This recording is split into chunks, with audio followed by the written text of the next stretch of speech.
This program features live coverage of an African safari and may include animal kills and carcasses. Viewer discretion is advised. Perfect conditions are greeting us this afternoon for our sunset safari. The clouds have parted and there is glorious sunshine that is baking down on the afternoon landscape, and that's perfect for our plans this afternoon because we are going to be bumbling about in the hopes that we can catch up with a large amount of elephants that are around at the moment.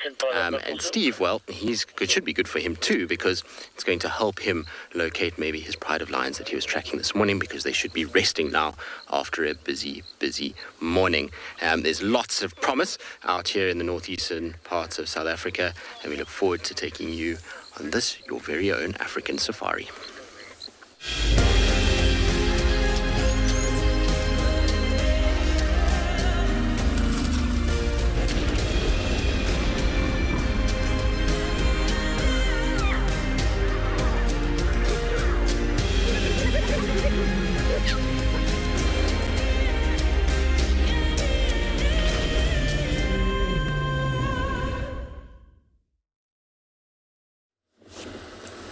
Good afternoon and welcome everybody. Hope that you are relaxed, you are comfortable, whether that be by the pool, in your lounge, well, wherever you may be watching from. I hope that you are as excited about being out on safari as all of us are.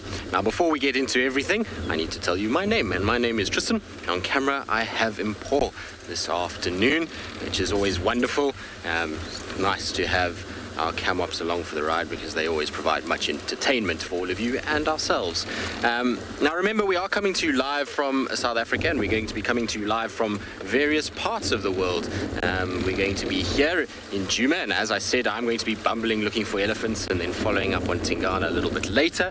And Steve, well, Steve's going towards lions, and it sounded like there was a lot going on this morning not this morning, but actually during the day, as the Talamati Pride seemed to have found the 3 tortured lionesses, and there's a bit of a scuffle that's been taking place during the day.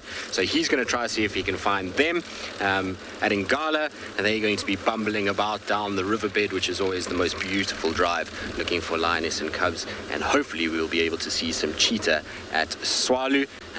And of course, well, Pridelands always comes with the Ellies, and maybe there'll be a little surprise. You never know. Pixie Pan and the cubs, or maybe Lagatha will make an appearance that side. Unfortunately, Phinda won't be joining us this afternoon, and so it will just be the rest of us here to entertain you. Now remember, we are going to entertain you, but we also want you to participate in all of this, and to do so you need to use the hashtag WildEarth on Twitter, or at FC on the YouTube chat stream, or various other places that you may be able to ask questions, and we shall answer them as much as possible, and hopefully we'll get into some good discussions today. Like I say, I'm on a bit of a bumble because it just is the most beautiful weather.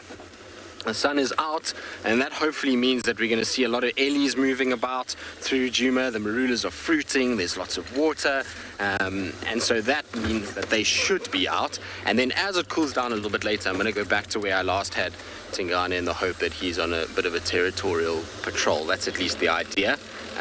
We'll see how it goes.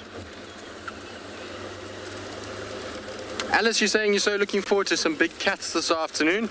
Well, it seems like there's lots in store. Like I say, I mean, everybody seems to be on a bit of a cat mission this afternoon. It sounds like there's going to be a very intriguing sighting if Steve does manage to find those lions. I wonder if they are actually still competing at this stage or if they've separated out. That will be a very interesting dynamic. And then obviously lioness and cubs at Ngala is always a special thing, and then the cheetah and leopards, as we know, we always look for them between Tswalu and us. So we'll see how it goes. I mean, there's lots of promise. It's always an exciting time when you get to spend time with the big cats. I expect them to be a little bit sleepy to start off with up at this side of the world, and only to really get going a little bit later. But you can never be 100% certain. I mean, I've seen leopards moving around in 45-degree heat in the middle of the day and busy with things, particularly the cats of this area. We know Thandi and Klolamba are missioning girls and always full of purpose, so you never really know. Now, talking about Steve and his mission to go and find out what's been happening, let's send you across to him so he can say good afternoon.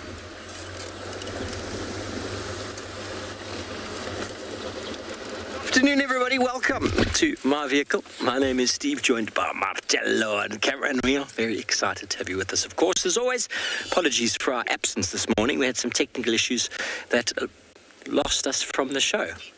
But we're back, and we were following lions this morning.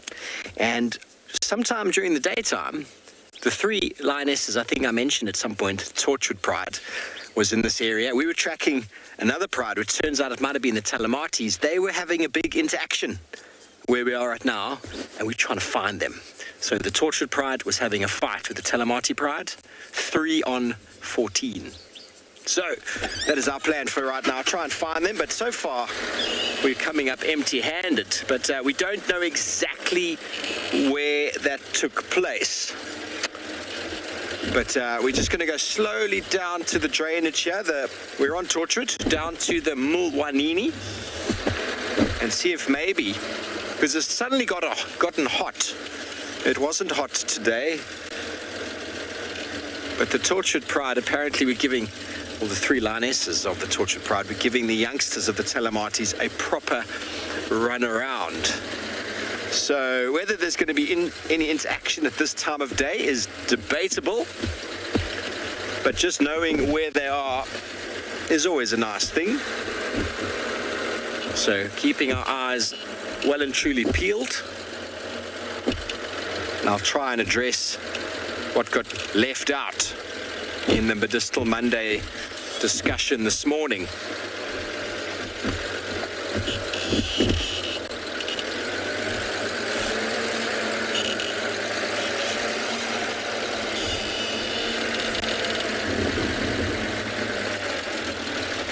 Hello, lions. Where are you? They might have headed over towards Cheetah for a drink. Otherwise, maybe over towards Torchwood. Either way, there's water that way and that way.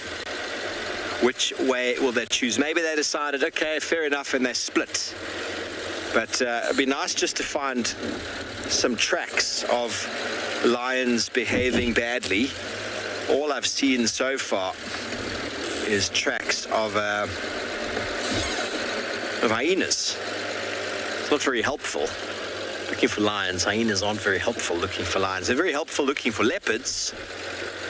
But I suppose I have found a lion before in my life because of a hyena.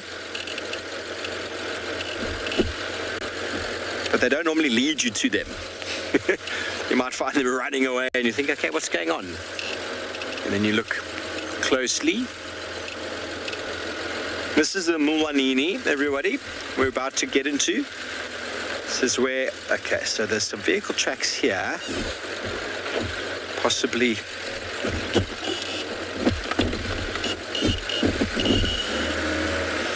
Okay, so I only got a little bit of that from Kiefer about difference between a male and female lion track. Yes, definitely. The male lion has got a much bigger foot, so the front toes are far, far larger or wider than that of the back. The size is a good one to utilize. Always good to look at size. Let me find it for you in this trusty book. It's nice to obviously have a look at it when we have them, but being unable to see tracks for you right now. Lion, what page are you on, Lion? 198. Okay, so size is a very good measure, Kiefer, and I always have a measuring tool. And if you don't have a measuring tool, a book like this has often got the ruler on the back. So rulers are always a winner. So you have a look here, the right front of the female. You notice that the toes are almost in line with the back pad, and the size 13 odd centimeters, where the male up at the top, much bigger and broader the front foot, and the toes splay out much further, and it says 14 centimeters. I've seen male lions up to 16 centimeters, so much, much bigger. So in the stand, they really, really do stand out. So here in the sand over here, this looks like a male track. You see the front foot is very, very broad, and there is the back track. So males' tracks much larger than females, and when you see them together, it's actually quite easy to discern the difference. There are some bigger females in the world. The Amber Eyes has got a very large track, but you shouldn't confuse male with female.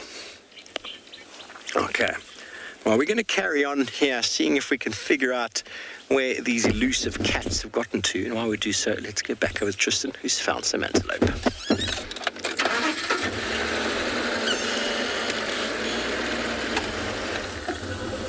Well, as you can see, we have a kudu that was just unfortunately snookering us because it went behind a bush, which it's now going to do again. We were trying to see if we could get a clearer view, and it kept kind of going behind a bush. There we go, that's all right, we can handle that. But it's a little small grouping of kudu. It was actually fascinating to watch the one. That one's going to cross behind us and join the rest that have already run off in that direction. But what was fascinating about watching them is there's a fairly young kudu in the group, and this little kudu obviously has only been around, since after the rains last year, and this little drainage line that we're on at the moment is flowing at the moment, and this little kudu was fascinated by this flowing water. It was just staring at the water kind of coming past, and makes you wonder how much it's actually seen of these sort of drainage lines that are flowing. It's still curious. It was kind of like bending down and looking at its ears forward, and then eventually decided, no, this is okay, and hopped over the water and walked off. It was quite a cute little moment. It's crazy to think that sometimes animals don't even know certain seasons because of their, when they were born. Emma, give me 2 seconds. You're asking about kudus and nyalas. So I'll try and see if I think this book has got a diagram. It might not. Just give me 2 seconds. It's a question we get a lot about kudu and nyala, and the differences between the two of them. And it can be quite tricky for some people because obviously if you don't see them in real life, sometimes they look very, very similar. Now, these are just drawings. They're not actual photographs, so it might be... I don't know if they've got a nyala in here. Oh, they do. Okay. So let's start with the kudu. I'll start here. These representations are not the group best from a color point of view, so color is unfortunately not going to be that useful in these ones. But at the bottom here, you've got the kudu, you've got the female at the back, male in the front. Now, you'll notice with kudus, they have these spiraled horns, the males, that turn multiple times off their head. They have this very big white chevron over the eyes, then this kind of gray coat. So, I mean, they have gray here, but this is not the right color gray. And a very large kind of hump on their back. And they are quite big. If you have a look, a male can weigh 280 kilograms, so that's over 500 pounds, and he stands about 1.4 meters at the shoulder. Now, a nyala, on the other hand, I'll just flip over the page. No, that's a wildebeest. We don't need a wildebeest. Oh, no, wait, that's also not what we're looking for. Ah, there it is. Ngala over here, if you have a look, the females are more russet red coloration than the grey of a kudu. And the male is this chocolate brown. So he is just completely different to the male kudu. The male kudu has a more grey colour, this chocolate brown and very hairy stomach and legs and tail is quite a diagnostic feature. Also, their horns don't twist like you see on a kudu. It turns only once, and it has this kind of sharp setback and then straight up, as opposed to those multiple curls that come back. And if you look at the size of them, he only stands 1.2 meters at the shoulder, and she only stands 1 meter at the shoulder, and he only weighs 120 kilograms, so what's that, 250 pounds? So half the weight of a big adult male kudu, and she's only about 65 kilograms. So size is a big thing, but appearance, these guys are much more colorful than what the kudus are. The kudus are actually often referred to as the grey ghosts of the bush because of their coloration, whereas these guys are a rich brown and red coloration. Which helps you being able to identify them, but size is also a big thing, and habitat to some degree. You find these guys more in drainage lines than you do kudu, but kudu will sometimes go through them as well. Nice. Not the best diagrams, like I say, because they're not, unfortunately, aren't, proper photographs. Photographs always look better, but I don't have my mammals book with me, I don't think. No, I don't. Yeah, they do. Kudus and nyalas and bushbuck, all of the family have the most beautiful faces, and I always think it's because of that little white chevron that comes over the nose. It's a beautiful kind of marking, and it sort of softens the face a little bit, and that coupled with those big eyes and those massive ears, they do have a very cute kind of factor, especially little ones. If you see like a little baby nyala or bushbuck or kudu, really, really pretty little animals, very dainty as well, and the way that they walk is also different to a lot of the other antelope. They walk with a direct register, and you see it where they lift their feet and they kind of almost stand on their toes, and the back foot will land exactly where the front foot lands in order to to reduce the amount of noise that they're making and to be careful about where they're walking. So, and they are very, very cute animals. Their movements are cute. I thoroughly enjoy kudu, particularly of the kind of grouping. Big male kudu, there's very few things that are as impressive as a male with these huge horns that are kind of 6 feet long on top of their heads. It's a pretty impressive thing to see. I actually saw the other day in the Sabi sands, I saw 3 bulls together, and all 3 of them were massive. They had these beautiful large spreads, so the horns were quite far apart, and they were very long as well. So magnificent specimens with these huge thick necks. They get these muscles that come down the sides of their necks that make them look even more impressive. It's absolutely amazing when you see those big bulls like that. They can be a bit mesmerizing, that's for sure. I remember seeing one in the Kruger that was crazy. He looked like the Incredible Hulk, or like he had been on a kind of steroid usage. His muscles were just popping out everywhere, and he had massive horns, huge head and neck. Actually, in fact, his head looked a bit funny because the skull is, there's not much meat on the skull itself, and the skull actually looked a little bit small compared to these horns and the head and the shoulders of this male kudu. I think he's still the largest kudu I've ever seen. I remember it very, very clearly. I was just checking as we were driving along here for any signs of our African hawk eagles. They nest along this road, but it's a bit late in the year for them. They should have finished by now, and the little one should have probably fledged. I haven't actually seen them there. Last time I was here, I didn't see them.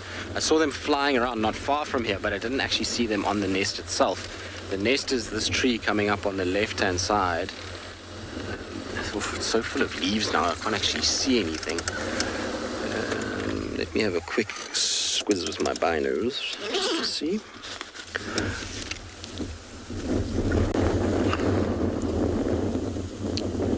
No, there's nothing on the nest. It's a very difficult nest to see because it's kind of obscured by a lot of leaves at the moment, and so the only way to see if there's chicks on there is often when the wind blows, you get a little ruffling of feathers on top.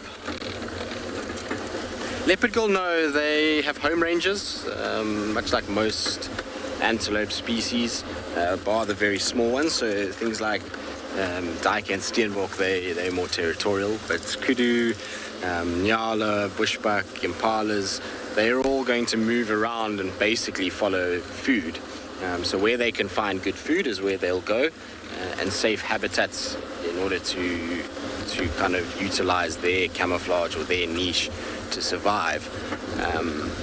So no territorial kind of behavior with that, because ultimately as a herbivore, if we have a drought here, but it rains, let's say 50 kilometers to the north, they're not going to stay here because they'll end up dying. So they rather move to where there's food, and kind of constantly kind of utilize the best food sources as they become available. So yeah, they're not. Oh, have a look at this fly that's on our bonnet here. An absolute beast. It's sitting. Oh no, it just flew away, of course.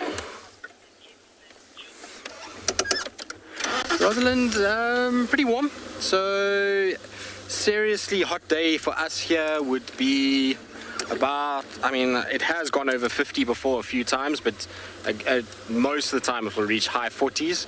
So 46, 47, 48 is a very warm day for us. So in Fahrenheit, that would be what? I think 50 is about 120, if I'm not mistaken, somewhere around there. So it can get seriously hot out here. When we have as much rain as we've had now, I find that it doesn't get as hot in terms of temperature. The humidity spikes a lot more. So even though it might be 43 or 44, it feels like often around 50 degrees with all this moisture that's kind of coming off the ground. And in fact, before we had the rain 2 days ago, the humidity was unplayable. I remember we were looking for Sabi and the cubs in a drainage line on Cheetah, and it felt like the air was choking you. It was so close, and that coupled with this bright sunshine was just very unpleasant. So it depends on the year and how much rain we've had as to how the kind of heat comes through. And those of you that live in dry heat areas or humid areas will know how different it can be when you go to a place that has the opposing kind of heat. But yeah, it gets warm out here. Not as hot as Tswalu. Tswalu gets, I think, probably hotter than we do on average. We don't quite get as warm as they do, nor as cold as they do. It's far more temperate on this side of the world, which is thanks to the environment that we have around us. Okay, and then we're going to carry on. We're going to head towards Buffelshoek Dam, see if maybe some ellies might be swimming. In the meantime, let's send you across to Steve and see how his lion search is going.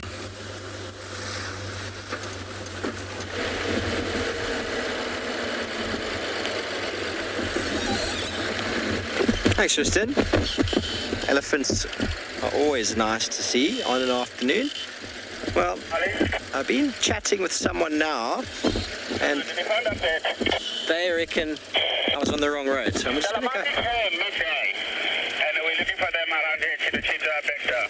Otherwise, there's nothing else. So, just trying to communicate. I believe this is the road that the Telematis were last seen on.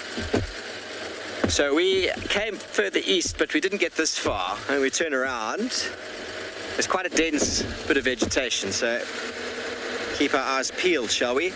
Very likely that they're going to be very flat. It appears as if the Torchwood lioness has moved off. Okay, I don't see any lion tracks, but there's definitely some fresh vehicle tracks from this morning. Nice to see what's been happening. Follow the vehicle tracks to the right. This road's called Backdoor. It's a different access to Cheetah's main access. There's a lion track behind me. There's some nice tracks through the vegetation. Okay, lions, where are you? Very dense vegetation.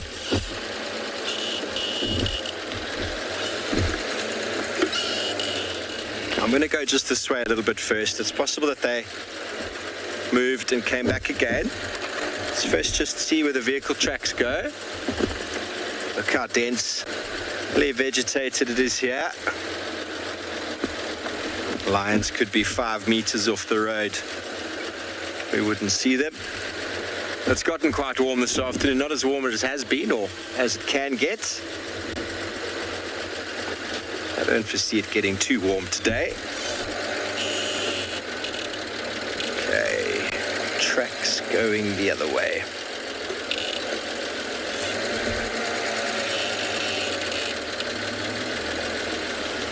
Hello, Mhlanhla. A very good question about wild lions. Let me just chat with this gentleman quickly, and then we'll be with you. Ali, there's some tracks heading back that way. I didn't see anything, eh? I'll go and have a look. He said he left the Telematis on this road. Is this back door, eh? Is this back door? He said it was on this road. The Telematis left the Darman and came this way. Apparently, but their tracks are heading that way. I was going to turn around now. Check the driveway. No. Okay. Thank you. That is Ali. He's from Cheetah. So, Tlantla, you want to know the lifespan of lions? So, male lions generally get up to about 10, 11, maybe 12 push, but often they're killed before that age. Lionesses, though, can live up to 16, 17 due to the fact that they're looked after in a pride.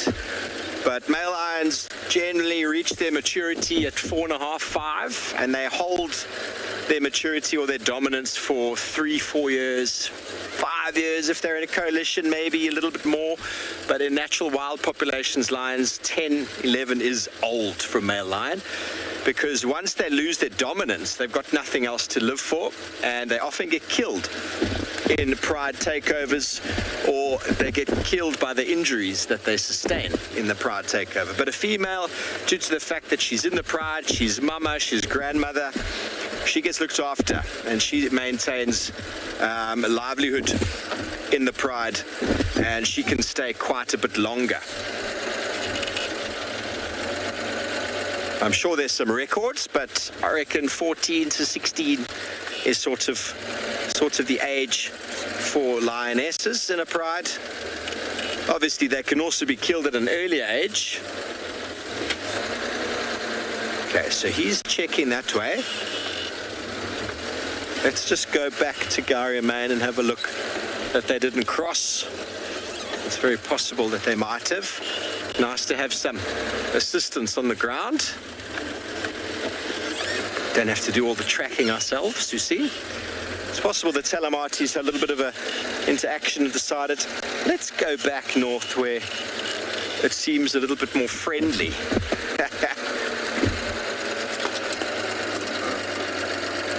Lions are extremely aggressive to other prides, extremely aggressive. Even if they don't come to blows, the interaction between them is highly aggressive. If you've seen lions together on their own in a pride, they're aggressive. And when they see other lions, they're not very nice to each other. Not very nice at all.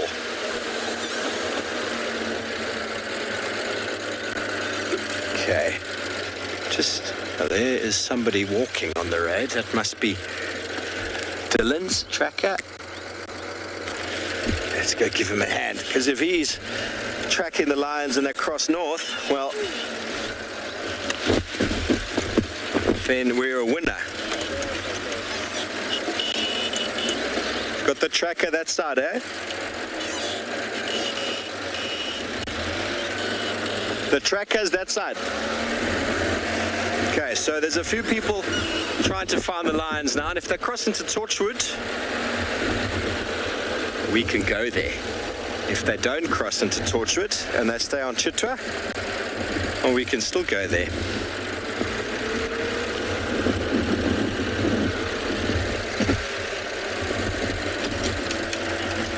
Okay, here are the lion tracks, heading straight this direction.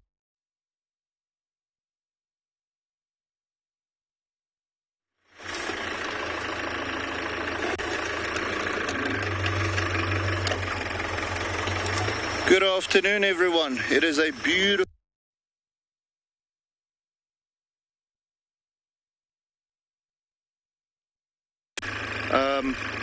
by the way, guys, my name is Moritz. Behind the camera we've got Craig, and we are trying to follow up on those cheetahs from this morning. It seems like they've moved. Well, they've definitely moved, but we are just trying to see where they might be. There's a lot of giraffe in the area, and they're staring in all sorts of directions. Not one particular direction at any given time, though, so it's making it a little bit difficult for us to determine whether they're looking at something or whether they're just looking around or so. So we're just checking the road quickly, see if we have any tracks coming out. If not, then we know they must be still in this block somewhere around here. So yeah, this is quite cool. There's a tree, definitely it must be a ground agama though, that is actually sitting in the tree over here, and he's having a look at the world. So we are, guys. I haven't seen any tree agamas like the ones that we see in the Sabi sands or in the Lowveld for that matter around here. Yeah, this one looks like a ground agama. Even though they're called ground agamas, it doesn't mean that they only spend time on the ground. I've seen many of them climbing trees and doing just what he's doing right now. What he might be having a look for, or just either baking in the sun, you know, with them being cold-blooded, or it could also be a case of him trying to see if he can't catch a butterfly that flies around or something like that. It is nice and warm, so I don't think they need to sun themselves too much. Even in the shade, they'll be able to heat up. You know, the ambient temperature is quite high, so still cool to just see him right on top of the tree having a look at the world. There's a southern black cuckoo that's also vocalizing. But yeah, so the plans for this afternoon just is to have a look and see if we can find those cheetahs, see if they wanted to make a kill or so. If not, if they're just lazy, or if we can't find them, we'll move on and see if we can't pick up on some lions maybe. Or, we'll see what the afternoon has to offer. But the first objective is the cheetahs. So we'll have a look and see what happens there. We're pretty close to, finish circling the block. If that is the case, that they haven't crossed through yet, then we know we can just scan this area pretty well. They might be lying underneath a bush somewhere or so. I would be if I were them at the moment. Like I said, it's nice and warm. But yeah, I think let's start moving again, just see if we can't find these tracks. And hopefully they haven't crossed out. As soon as they start crossing roads, then you've got an afternoon to work for. But if you don't see any tracks crossing out, it makes life a little easier, because then they're in this little block. And this block is not that big. It's actually a smallish one. So we'll be able to comb through it rather easily.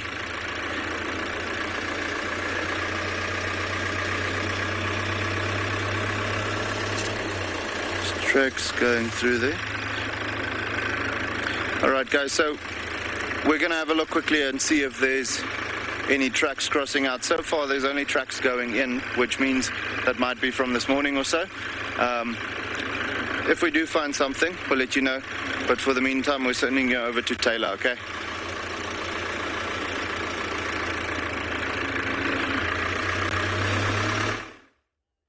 Well, we've got a beautiful blue sky with a couple of fluffy white clouds and, of course, a dark chanting goshawk.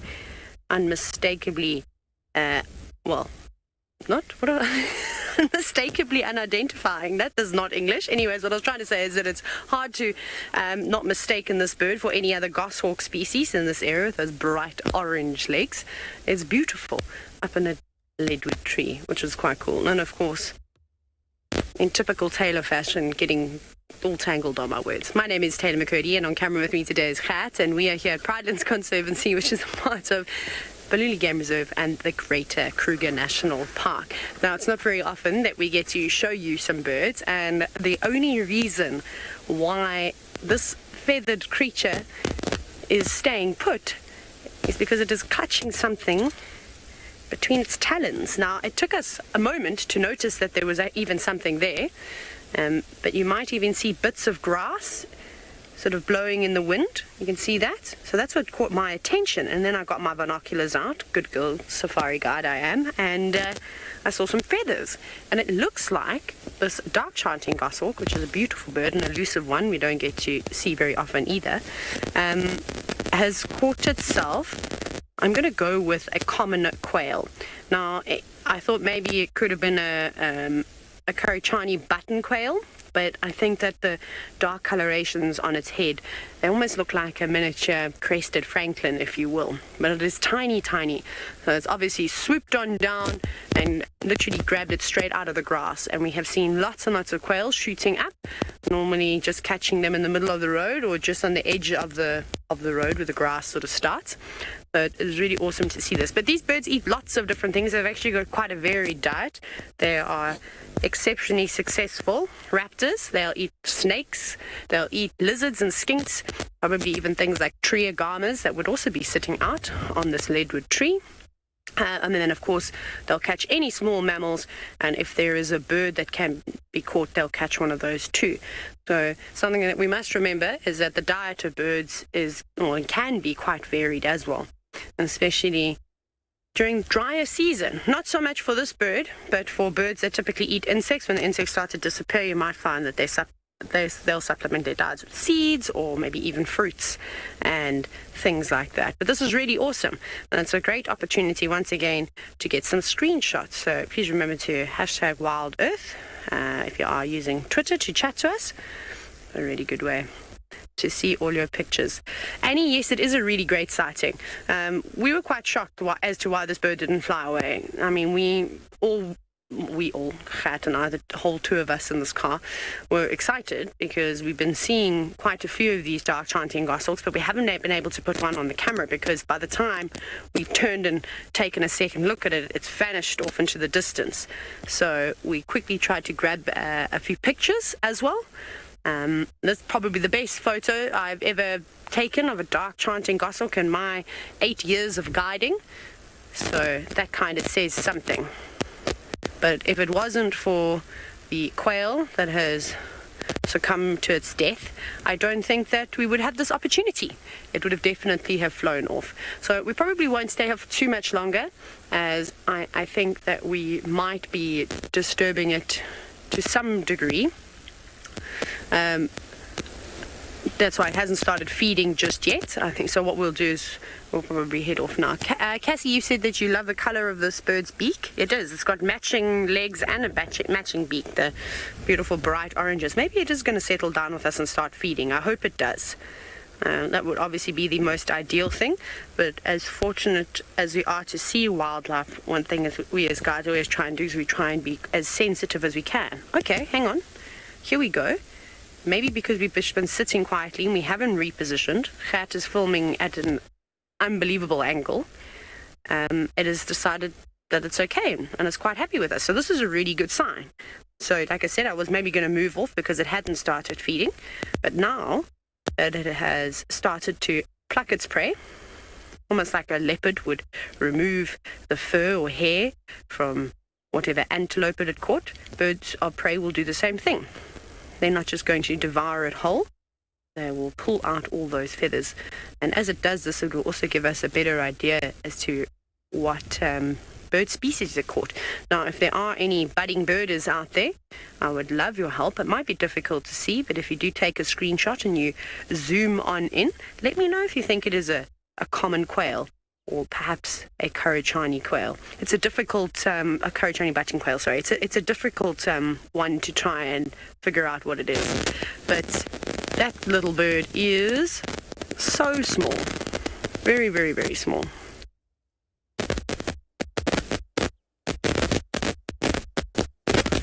And you can hear the wind just blowing through all the trees. It's been quite gusty today. There's supposedly a big storm building up on the east coast around Mozambique, and so I suspect that's what this weather is that's moving on in. You can see all the clouds moving behind the dark chanting goshawk now.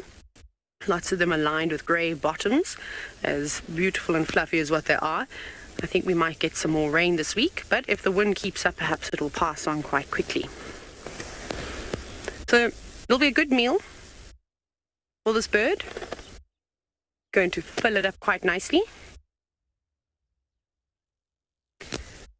Ooh, Rosalind, that's an interesting question. Now, you've asked, what is the biggest bird that we can see in Prideland? So, obviously, there's lots of different types of birds.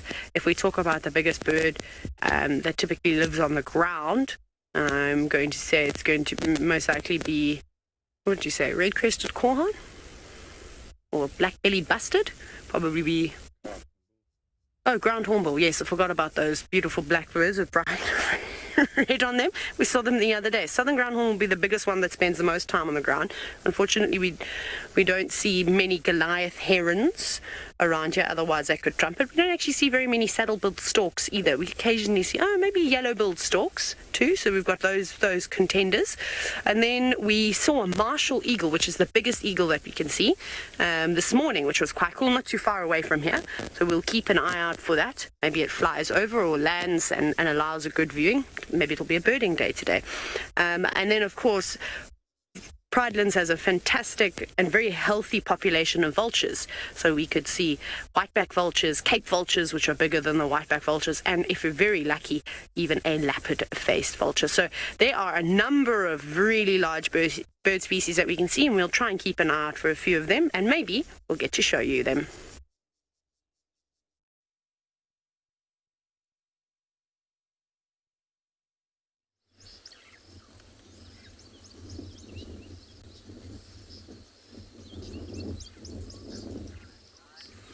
Well, as you can see, we're doing a spot of birding ourselves at a dam. Unfortunately for us, Buffelshoek Dam was a bust. There was no swimming elephants, which made me sad, but we did find a grey heron at Tambuti Dam, which is always nice to see. It's busy hunting at the moment. It's looking for any signs of little frogs or fish or crustaceans that might be, or even little baby terrapins for that matter, that might be hanging around on the edge of the water. They're constantly looking for food at this time of the year, and they're lucky because of all the rain. There really is food everywhere. There's frogs all over the place, which forms a large portion of a heron's diet at this time of the year. He's looking quite stoic, isn't he, as he stands there, or she, to be able to say which one. Herons are not easily kind of sexually... what's the word for it? I can't even think now. I've gone blank. They're not easy to tell the difference between the sexes. There we go. I'll get there eventually. I'm getting old, so these things happen from time to time, where one's brain does a malfunction and you forget what you're actually trying to say. But you find that they basically walk along the edges of these water points and just kind of poke their beaks in everywhere and try and see what they can find. I was hoping that we'd also see the dwarf bittern that is here at the moment, but it too is in hiding, unfortunately. Much like the frogs, I think it's taken cover. Maybe this heron has outcompeted. But anyway, we're going to carry on. We'll go and check around where we last saw Tingana. Hopefully we'll have a bit of luck somewhere that way.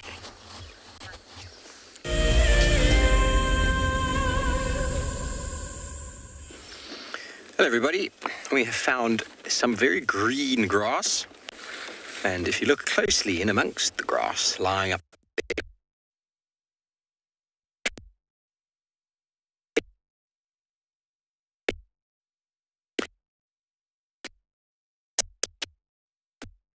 the other guides will return, but find it very disappointing and annoying. Oh! Hello everybody. Sorry about that. I was just reading a long message out to Kat. So we're still sitting here with our dark chanting goshawk and the beautiful blue sky and the clouds. Although I don't know, Kat, how long the sky is going to be blue for. We might get rained out again. We've had a consistent amount of drives where the rain has fallen upon us and we've had to go home, which is quite sad. I can't believe this bird is still here. It's very impressive. It's just taken a break now from plucking its prey. And we have heard lots of elephants rumbling in the distance. So that is our plan. We will go and look for elephants because there's a new elephant that I want to show you. I'm going to try and put her on camera. I also saw Susan, so we'll look for Susan too, just so you can understand where we'll be going. Oh, seems like we might also be having a few audio issues. I apologize for that. Just tighten everything and make sure all the things are good. Kat is giving me a rather large thumbs up, which must mean that we are fine. So that's good to know.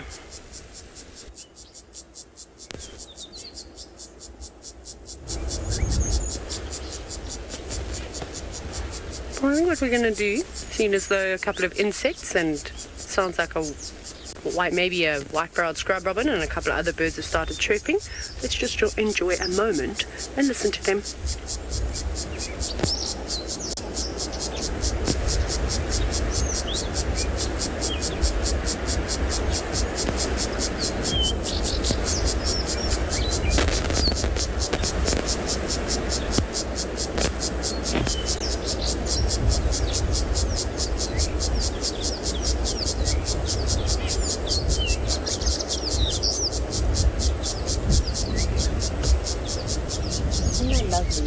I'm not sure how much of the wind you can also hear though.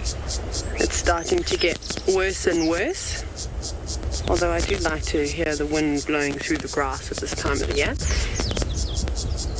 It's very, very nice. And then there's a very chirpy cricket. I don't even know what's making that sound. Something is performing some kind of stridulation, whether it's rubbing its wings together or rubbing its legs together, creating that sound that you can hear. I have not quite become accustomed to the calls of insects other than cicadas. That's an impossible sound to miss.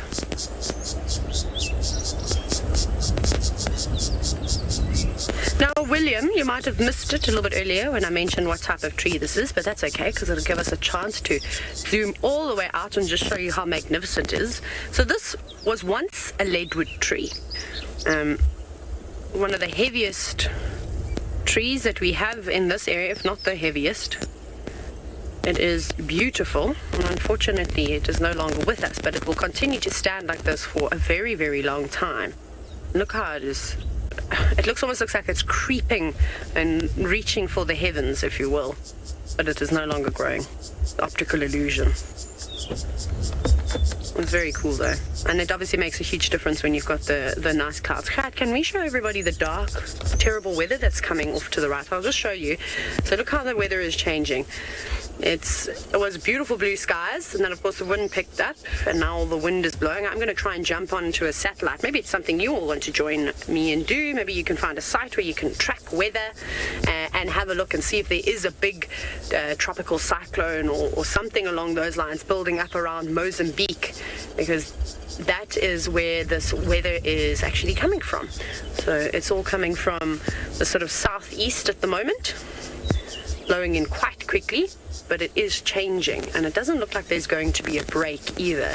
So not quite big thunderous clouds, those big cumulonimbus clouds we saw the other evening when we were trying to get you a bolt of lightning, which we were sadly unsuccessful at, but we also showed you a very dramatic sky. That's one thing that I've noticed that reminds me a little bit of the Mara, is the dramatic skies that we tend to see here at Pridelands. It's really beautiful, and in my mind I close my eyes and I think of the Drakensberg as the Olololo Escarpment, although I feel like I'm insulting the Drakensberg by calling it the Olololo Escarpment, because it is far superior, even though that is also a great landmark that provides beautiful views. Oh, there we go. The dark chanting goshawk has now started to eat something, so that's good. Have you plucked enough feathers away that you can reach down to the flesh?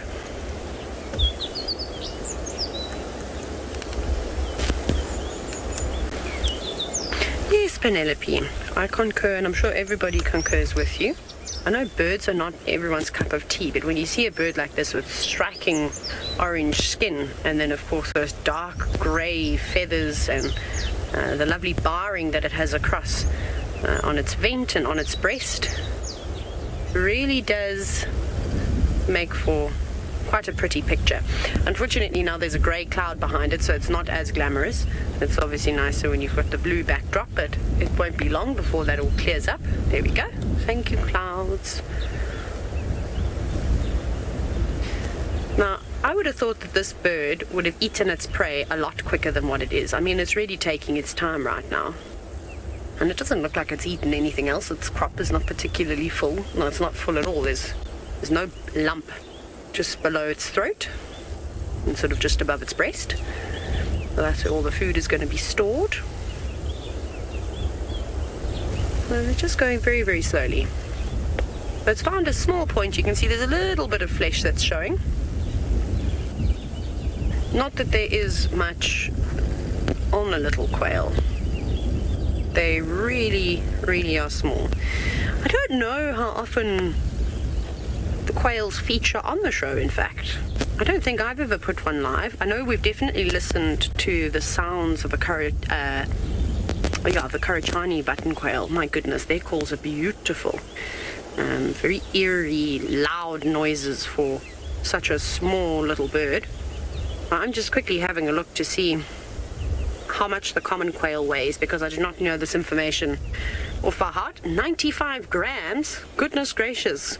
No wonder they don't fly. They'll blow away in the wind. No, I'm joking. They do fly short distances, but they don't quite fly like a southern yellow-billed hornbill. I don't know why I couldn't think of any other bird to describe. They have a nice sailing flight. I suppose they do fly quite well. Very small. So Senak, we do find other goshawk species here, and you're wondering which one we'd probably see. The most common one would be the Gabar goshawk, which is actually much smaller in size than the dark chanting goshawk. The dark chanting goshawk is probably close to about 50 centimeters. So if you take a ruler and you add 2/3 of another ruler, that will sort of give you the length of that, whereas a Gabar goshawk is just from head to the tip of the tail is just the length of a ruler, so it's much sort of smaller. So they're quite common out here, and they are easily confused with lizard buzzards. They look very, very similar, but if you manage to catch one just sitting up on the branch, if you see a little stripe under its or on its throat, then you know that it's a lizard buzzard. Well, that's what helps me. I'm not a particularly fantastic birder.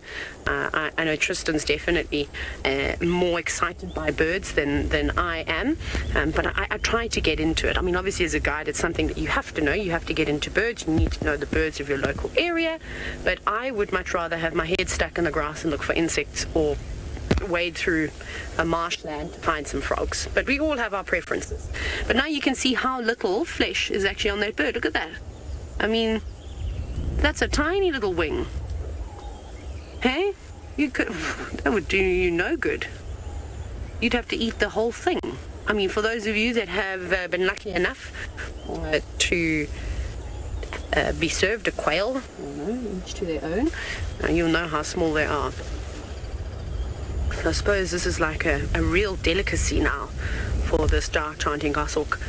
Dark chanting goshawk, are you as appreciative as we as humans are if we are fortunate enough to have some quail? Probably not. Probably doesn't know the difference. I think it beats eating a lizard, that's for sure. I don't think that would taste very nice. Have opinions? Oh, definitely quail. Quail over lizard? There we go. That'd be an interesting poll. I suppose anything is edible out here, and when you're a bird like this, you can't really be fussy. You have to take what you can get in that very moment. Well, speaking of Tristan and his fondness of birds, let's go find out if he's had any interesting bird sightings as of late.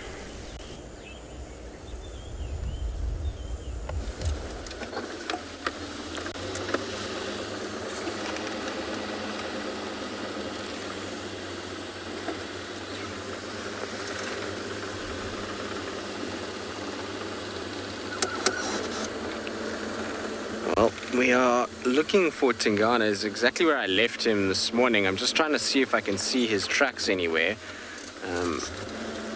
I see he's walked on the road here. So he came out of this little area and has been walking that way. I'll try and show you his footprints. What's weird about it is he was there, so he's gone back and then walked along the road. So his track is just on the road itself. It's a little bit tricky to see, but I'll show you what I'm talking about. But what I don't understand is why he's come back and around. The wind is not blowing in that direction, so he shouldn't actually be doing this. But anyway, we'll figure it out. But if you have a look here, this is his back foot that we've got that's walking. Then his front foot is over there. And you can see that long toe in his back pad that he often has. The one with the claw, I don't see it here, it might be a little bit further on. There's one that's got like a little claw mark that sits there like that you know is him. But obviously he was disturbed maybe by an ellie, and then he turned and he came onto the road. Now from here, I see his tracks kind of get to this point and then they disappear. It seems like a car has driven here already, which is not ideal. It would have been nice to come here before cars drove here, because it would have made our lives a lot easier in terms of finding him. If we know exactly where he goes into the block, it can help us with trying to relocate him. All right. Just trying to think. The good news also is that we can off-road on these crests, so where you see a lot of marulas, we can off-road again this afternoon. It's dried out enough. So it is a worthwhile endeavor trying to follow him or find him, because we can hopefully follow him around a little bit this evening. Okay. And I know that these weren't here this morning because we were here this morning and he didn't walk here, he walked through the bush instead. I just need to double check. He was there.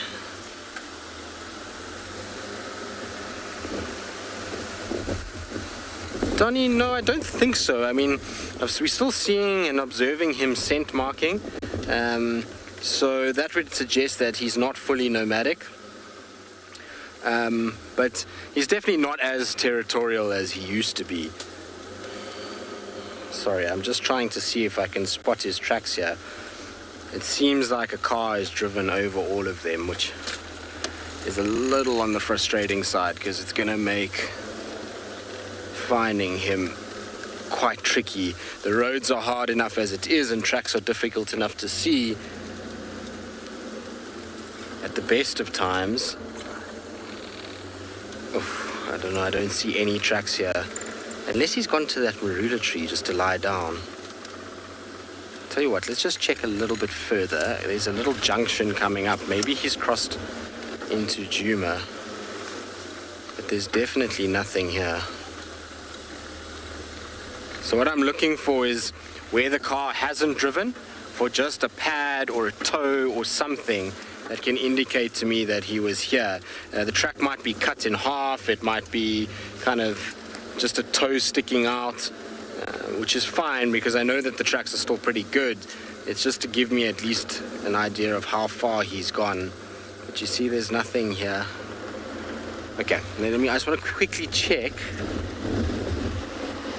this little junction here and then just check round onto Buffalo's a cut line, just to see if maybe, just maybe, he went out there. He could, of course, just be lying underneath that marula tree right where I got out. The grass is so long there that I would never even see him unless I drove on top of him. No, he came here. So it looks like he's crossed into Djuma. I've got to try and see which way he went from here.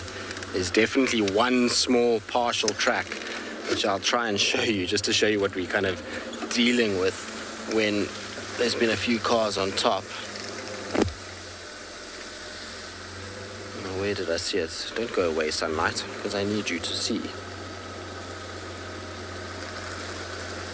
Ah, there it is. Alright. So, you can see that he walked on the edge of this road, and the car is obviously with turning. The left wheel was cutting the track, but here is his back pad, half of the track. So there's the tire that's gone over it. Here's the toes. There's that long toe again. And then here is his front pad over there, all going in this direction. So I expect what he's done is gone on to Djuma and hopefully down Gallagher shortcut. I hope he hasn't gone too far. But at least I know no one has driven there, so we should be able to pick up the track on that road. Hello, because I saw him this morning right where these tracks are, and they're on top of my vehicle track, so I'd be surprised if it's anybody else. It should be him. We just got to be careful that he didn't come over and then down the boundary. Doesn't look like it. He might have drank at this little puddle.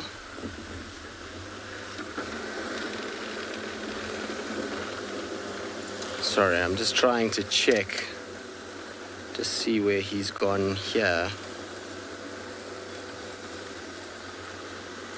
Don't know if he actually came straight over the road or if he went down the boundary. Let's just...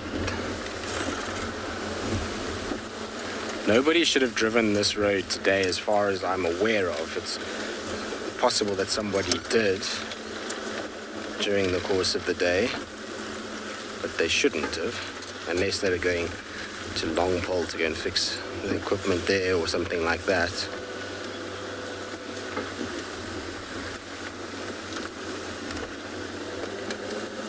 William, no, not really. Animals, for the most part, particularly something like a leopard, is going to try and hide from you as best that it can. And if it feels like it can't hide from you, it's going to tell you that it's there and it's going to warn you. The idea for them is that they're also quite fearful of us, just like we are of them in many respects. And so they try and just let you know that they're there, or most of the time, what you'll counter is that they're just going to run away from you and try and get as far away from you as possible. They don't want anything to do with you or what you want to be, or kind of, your presence, and they just dart off and then lie flat and just stay still. The times that they're aggressive is when they have something to defend. So if it's like a cub, or they feel like you're trying to take something from them or hurt them, then they can potentially be aggressive. But the normal kind of mode is to get away from you and put some distance and rely on their camouflage. So no, not really scared. Also been doing this for a while, so trust my own instincts and judgment in terms of being on foot, where is safe, where isn't safe, what is safe and what isn't. So hypothetically, walking into grass that's head height is not safe. That's a silly idea and something that shouldn't be done, because ultimately all you're doing is you're going to walk and stand on that animal, or basically be right next to it, and so you're giving that animal very little chance to react, and that then makes it even more dangerous. So you try and avoid walking in places where it's too thick. But talking about little predators, and there's a predator on the termite mound, not the one we're looking for. It's the smallest of our predators that we get out here, or smallest carnivore, should I say, that we have on the ground, and it's a little dwarf mongoose that's perched on top of the mound over there. It would be nice if it was Tingana, but alas, it's not. These guys are super cool. I always enjoy them. They must be having a tough time at the moment, with the grass being as long as it is at the moment. Cruising around in it must feel like being trapped in a massive skyscraping jungle of grass where predators could come from anywhere. It's a lot harder for them to see in this, especially things like just off Champagne Road. Especially things like snakes. You'll find that they will be quite a big threat to mongoose at this time of the year, because they'll be moving around trying to forage and find food, and they bump into, let's say, a python or a mamba, or potentially even something like a puff adder, and they get kind of grabbed from there. And it's why what you'll find is always one kind of sentinel up on top, just looking around, making sure that it's spotting any potential danger for the others. Right, we'll try and see if we can find Tingana. Hopefully he hasn't gone too far.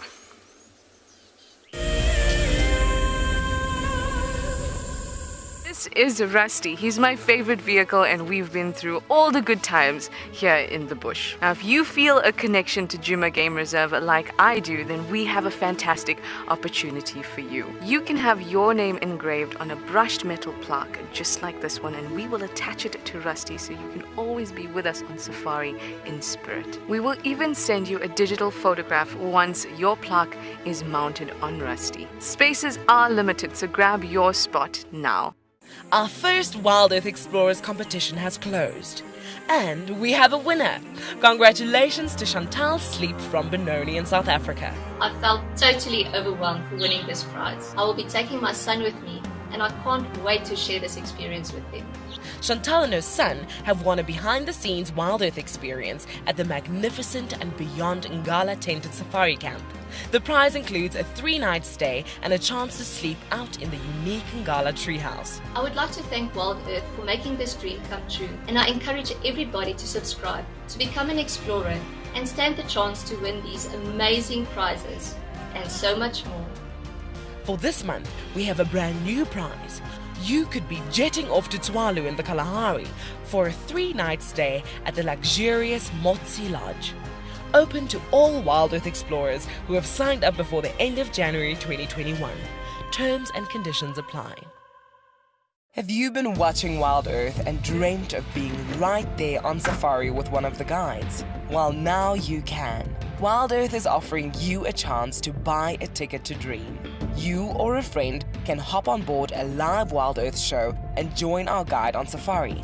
The ticket is redeemable at any of our locations, anytime in the future. Only a limited number of tickets are available, so don't wait.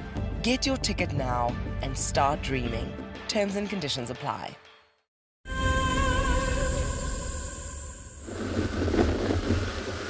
Well, we haven't had much luck since you last saw us.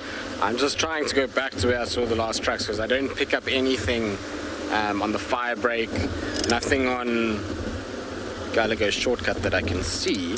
So I'm just checking Buffalo's boundary now in case all he did was come off the road and just lie in the grass or walk down the road and cut on one of these mitre drains. Tingana likes to lie in a mitre drain. It's a nice little spot to rest, particularly if the sand is still a little bit damp. It's a lot cooler than anywhere else. Julie, so leopard scats in terms of tracking them, it's part of the sign. So when we talk about tracking, we're not only talking about sorry, I just thought I heard something here on the left moving.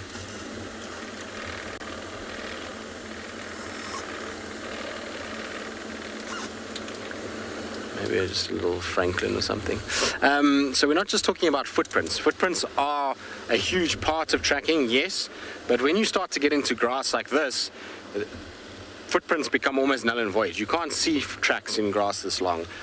So what you're then looking for is other things. You're going to start looking for signs of grass that is bent over, and scat would be one of those things. Funny enough, a leopard scat is something that you pick up sometimes a lot quicker than their tracks, because leopards really, mostly, unless they're on a kill, will defecate on a path. So either a game path or on a road, so you'll find their scat and then you see their tracks and you go from there. But we use all kinds of different things in order to track leopards. It's not just about their footprints. You've got to use a little bit of cunning and think about how grass will bend. You use their urination a lot, so where they urinate is often a really good sign that they've been there. You kind of pick up the strong smell, and if you can see the droplets on the little leaf or on the branch, that often tells you that it's very, very fresh, and you kind of go from there. So there's a number of different things that we're using in order to try and pick them up. So many cars have driven here, I can't see where he went from that junction. I think what I'm going to do is do a bigger loop. I'm going to go around and then come up Gallagher shortcuts. If nothing, then we'll jump off on foot here and do a little walk around and just see if there isn't anything there. Okay, while I do that, let's send you across to Steve with the cats of his own.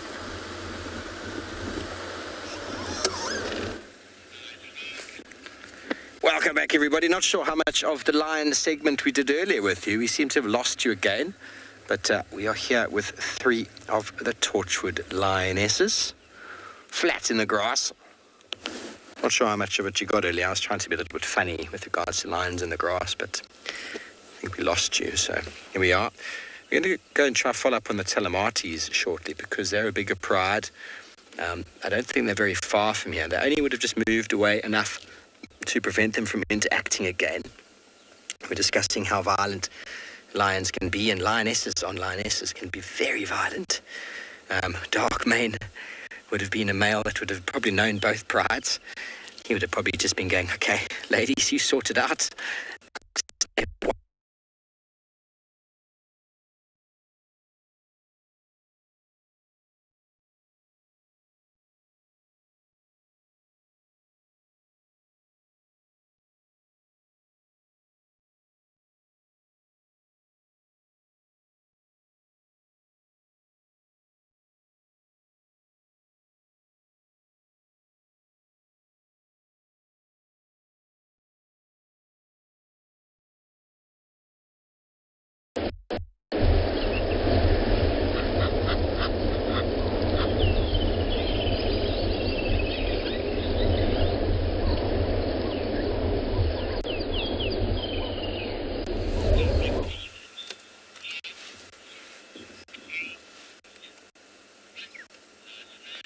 Again, I apologize, everybody. I have no idea where and how we lost you.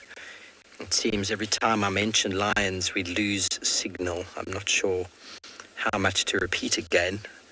It'll be the third time saying the same stuff. I'm still not sure where we've lost you at. So these are lions, and they're lying flat in the grass. And they are the tortured pride.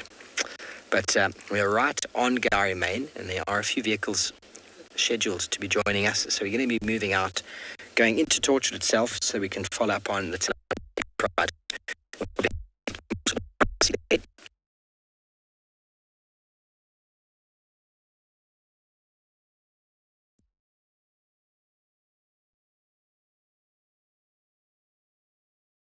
About how violent interactions between lionesses can be, and no doubt it would have been something like that before, although none of these three that I've seen seem to have any injury. Sorry about the noises. But male lion, dark man would be the Telemates. He probably just stood back and watched the lionesses do their thing. He might have vocalized. I doubt he would have got involved. He just would have watched the intricate behavior between the females. And we caught up with Peter earlier from Nkoro. He said he actually saw a little bit of the interaction, and the lionesses of this pride were giving the youngsters of the Telemates a bit of a rev.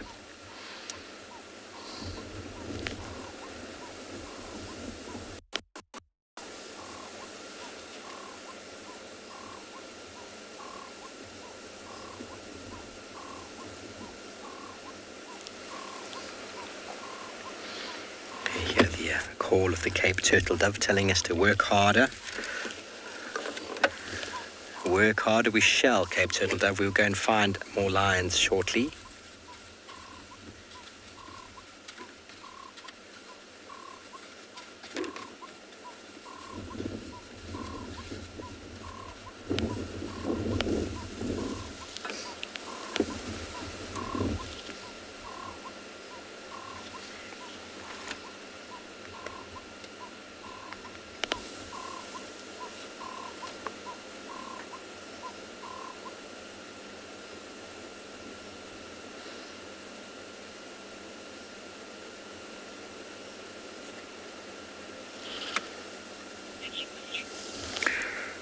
Please send any comments or questions you might have through to #WildEarth. Throw them in on the YouTube chat stream at FC.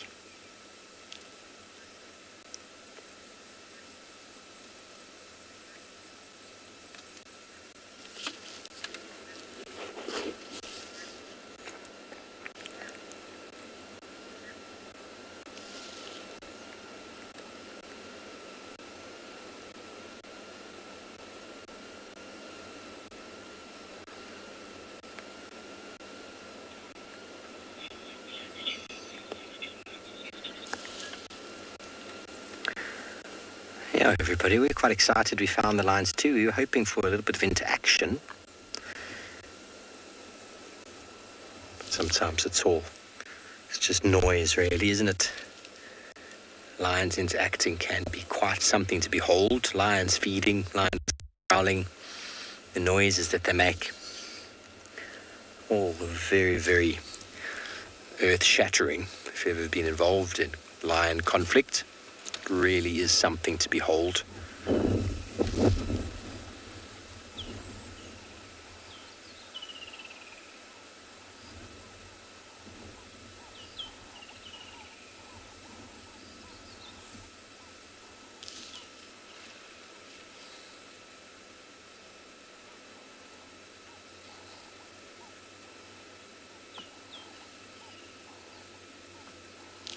Okay, well, there's another vehicle wanting to join, so I'm going to make some space. Go ahead to Tortured and have a look for the Telemati Pride. See where they might have gotten to. As I said before, I'm not sure if you got me or not before, but I don't think they've gotten too far away.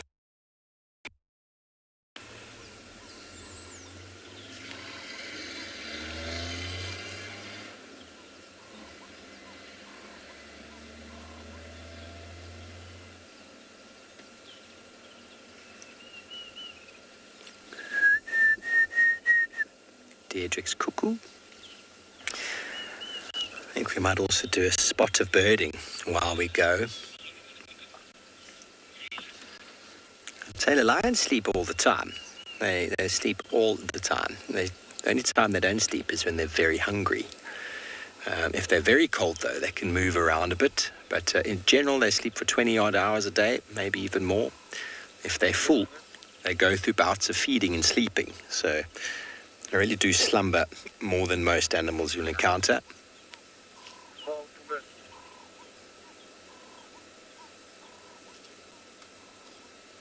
But when it's hot, they generally do reduce their activity to the coolest times of the day.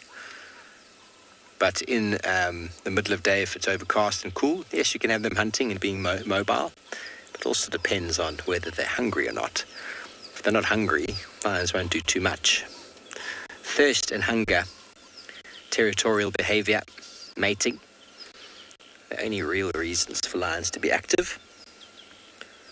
Other than that, it's a pretty slow existence for them. But when they do move, they can be very mobile, can cover great distances, and surprising to many how many kilometers they can cover. They really do eat the kilometers when they walk at night. But they're not very far from where we had them 2 nights before. And they're not far from where they were found this morning. So generally, you won't find them too far away from where they were in the morning due to the temperature. But because of the interaction between the two prides, definitely has forced them to move. Okay, there's another vehicle. I've got to make some space, so excuse me while we just exit the sighting. Thank you, Tortured. We shall see you another time. Watch out for this little false marula. Okay, great. Well, we're going to carry on to Tortured, see if we can track down the other lions. While we do so, let's go to Tristan, see if he's had any luck with Tingana.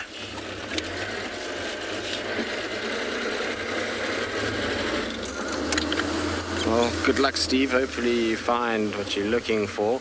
I'm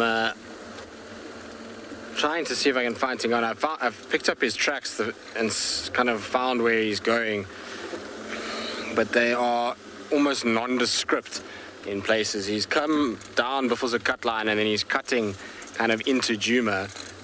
I was hoping he was going to be lying in this mitre drain. His tracks went beautifully onto this like wet mitre drain, and I thought maybe we're going to find him at the end of the mitre drain just sleeping nicely under a little shady bush there. But alas, it doesn't look like he's there. So I'm now just checking our northern fire break to see if I can pick up any sign of him. The problem is that this road is very rocky, and after the rain, rocks and hard soil make for some of the hardest tracking that you can do, and also tracking by a vehicle is less than ideal in this situation.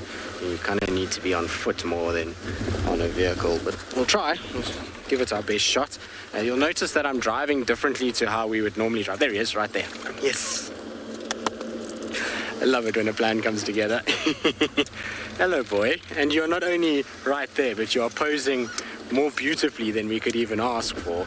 So I'm just going to try and go around a little bit. So at least we managed to find him, which is good news. And like I say, he's sitting looking more regal than you could ever ask for on top of a termite mound. Made our life very, very easy, that's for sure. Have a look at this. Wait, hopefully a marula doesn't fall on his head with this. Boy. Are you looking up in the tree as well, just to make sure? That's so cool.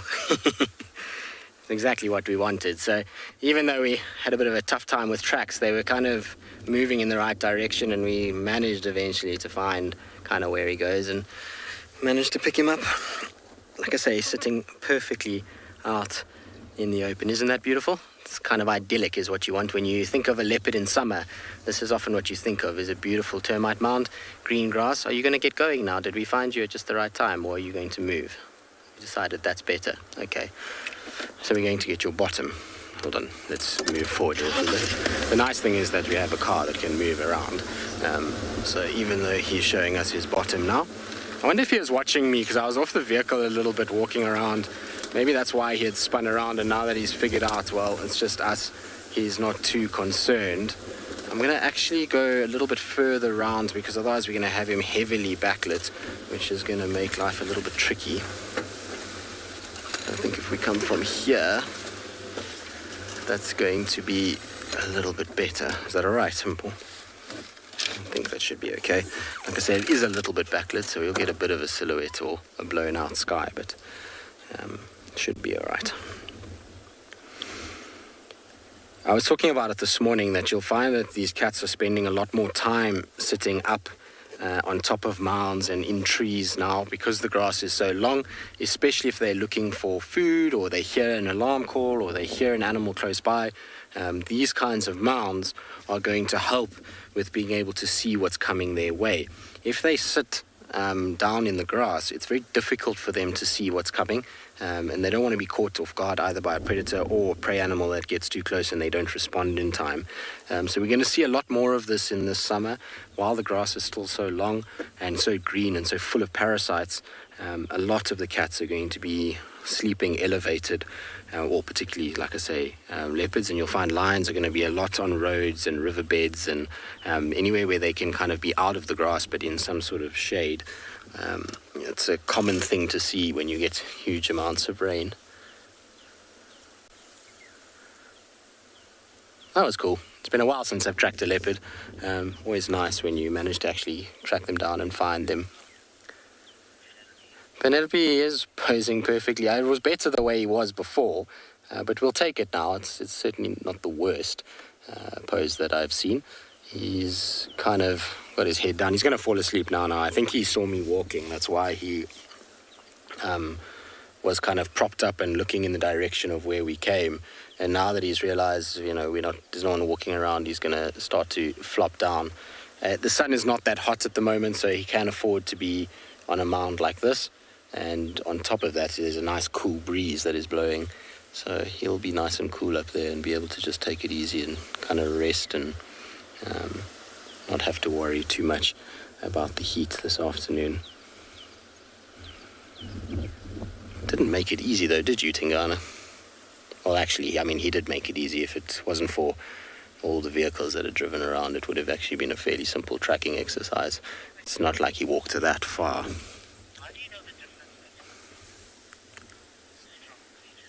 Strong legend. So differences between the leopards is pretty easy once you see them a lot. If you haven't seen them a lot and you don't see leopards regularly, it can be a little bit tricky. They all probably look the same to some people. But the easiest way for when you're starting out and learning is to start to understand that they have unique spot patterns. So every single leopard, particularly above the whisker line, so if you see on his face, he's got whiskers, and then just above that, he's got a whole set of spots. Now, those spots are spots that are used. You're going to kind of use them and count them just above the whiskers, and that will give you a number, which would be able to tell you which leopard it is, because that's unique across all leopards. You'd also use the spots above the eyebrow. They have unique spots above their eyes, and then on their body, like Tingana, he's got a little smiley face on his left shoulder. That helps you identify him.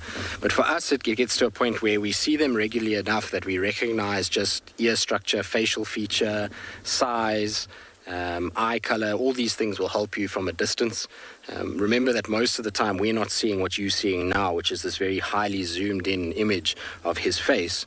Most of the time what we see is either a tail or a side profile or a head in the grass, and so you start to learn to understand the dynamic of their body shapes, their facial structures, and much like you would be able to identify, I don't know if you own a pet, a cat or a dog, or even a fish, you would be able to identify your fish, cat, dog, / whatever animal you own, if you do, as being yours as opposed to somebody else's. And it's the same with these guys. We see them regularly enough to understand that they are different and that they all have a slightly different appearance from afar even, and that helps us to be able to kind of ID them. But the spot pattern is really the scientific way to do it, long story short.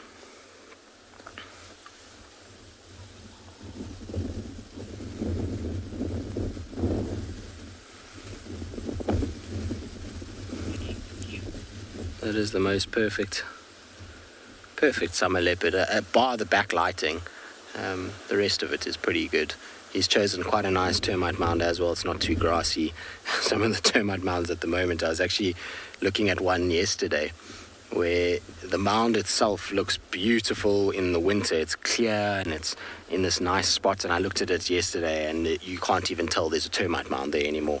There's just grass all over the place. The mound itself is now covered in grass, and so if a leopard were to sit on that, you wouldn't see it. So he's chosen at least a really nice mound to take a rest. He's also got a nice little bit of shade with his marula tree, so he is definitely in a winning little spot. I don't think, though, that he's going to stay here. You can see he's yawning a little bit. He's kind of grooming. That's often an indication that he's thinking about moving. The problem that we're going to have with him is that he's heading the wrong direction. So what he's doing is he's heading, you can see it's quite sloped here, so the ground is going up behind him. So we are heading down the slope, the direction of his travel. And what that means is we're coming from a crest area where we're seeing a lot of marulas, and we're going to travel down a slope towards where what is known as a seep line. Now, a lot of you might be kind of unsure of why we haven't been off-roading, and the seep lines really are the reason. What happens is rain falls on top of these crests, which are generally quite big particles of soil. It funnels down and then it hits a clay underlying layer of soil. And at that clay junction, the water is then forced back to the surface. So on that slope, as it's coming down, it hits the clay and it's then pushed back out of the ground and starts to flow. And what that causes is a hugely wet, soggy, sodden area. And so when you drive there, you'll be on hard ground and all of a sudden your car will just kind of disappear underneath you and you'll just get stuck in this slushy kind of chocolate mousse mud. And it leaves big damaging ruts then, and those ruts then lead to erosion and can really damage the ecosystem. And that's why we don't off-road. And what I'm basically getting to is the direction, if he starts to travel and he doesn't use the road, means that we probably won't be able to follow him. He's about to hit the seep line. The seep line is about 50 meters down the slope from where we are at the moment. And then from there it's into Mordor, which is the drainage line systems that run north of Gallego Pan, which at the best of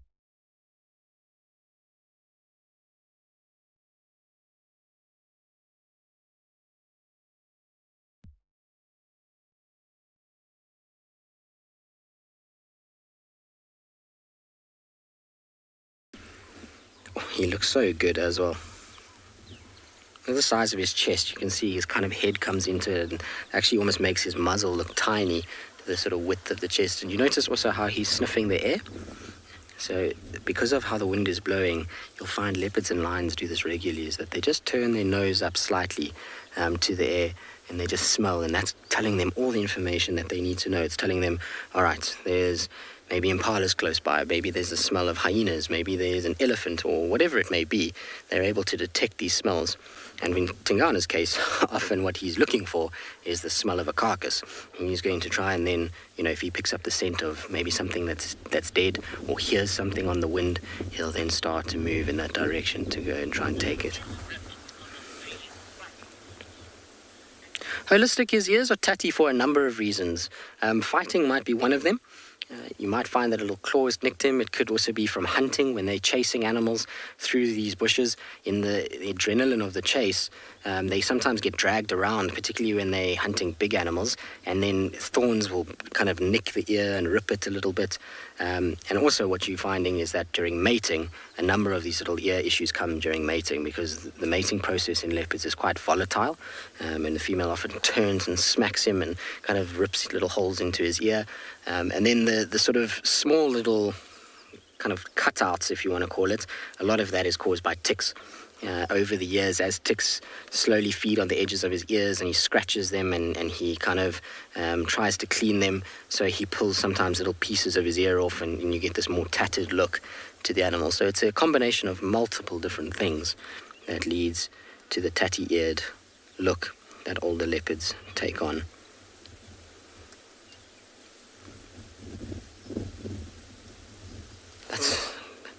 Such a pretty picture, isn't it? With that little bit of side light just kind of hitting his face, just highlighting that golden coat. Very, very cool. And it's nice because he's got his ears forward at us. Often leopards kind of turn their ears backwards. So it's always good when the ears are perfectly straight and symmetrical and both of them are pointing forward like that. You see now how his ears have turned backwards? So it's always nice when they look at you that both ears come forward and listening kind of in your direction. It always makes for the best sort of pictures and video. I'm intrigued to see where he goes from here, purely based off the fact that I suspect it was him that was on quarantine calling last night. We weren't sure last night. I mean, we put money on maybe Mulawati, and it could have been Mulawati. We don't know for sure. It's just where the tracks came off quarantine from where we heard that leopard calling, and where they kind of headed would indicate that it was him where he was found this morning. It might not have been, like I said, it might have been Mulawati, and the tracks just coincidentally turned somewhere we didn't see, and he was not that far away and maybe was attracted by the calling. Not 100% sure. But what will be interesting is if it wasn't him, is he maybe heading back this way because he heard that, and is it maybe because he's following the scent of this leopard that Steve saw? Steve saw what he thought was a young male leopard on the dam wall at Vuyatela, was it yesterday morning? Might have been yesterday morning. And it was kind of chased by baboons, so we didn't get a very good view of it. So maybe he's picked up that scent and he's kind of moving in that direction. Could also be that Tlalamba's around, or it's just that he's walking into the wind because he, as an experienced cat, maybe has learnt that wind direction plays a huge factor in his ability to be successful in hunting.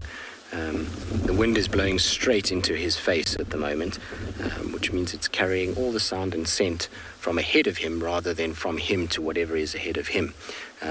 If he was to walk and let's say an impala was in front, his smell is going to be blowing constantly onto them, whereas now his scent is blowing away from him and away from the predator the prey that he is potentially walking towards.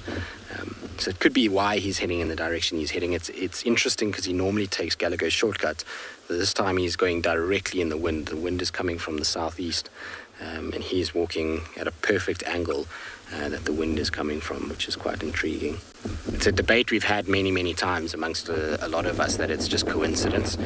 James, I think, and Steph, or maybe Brent, are of the opinion that it's coincidence, whereas I think myself and Steve and a few others are of the opinion that it's much more calculated than that.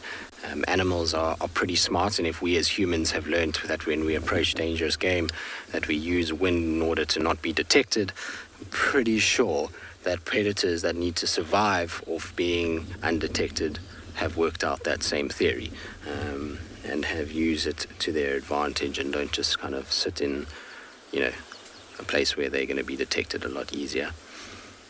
We know animals are hugely perceptive to smell, particularly prey animals.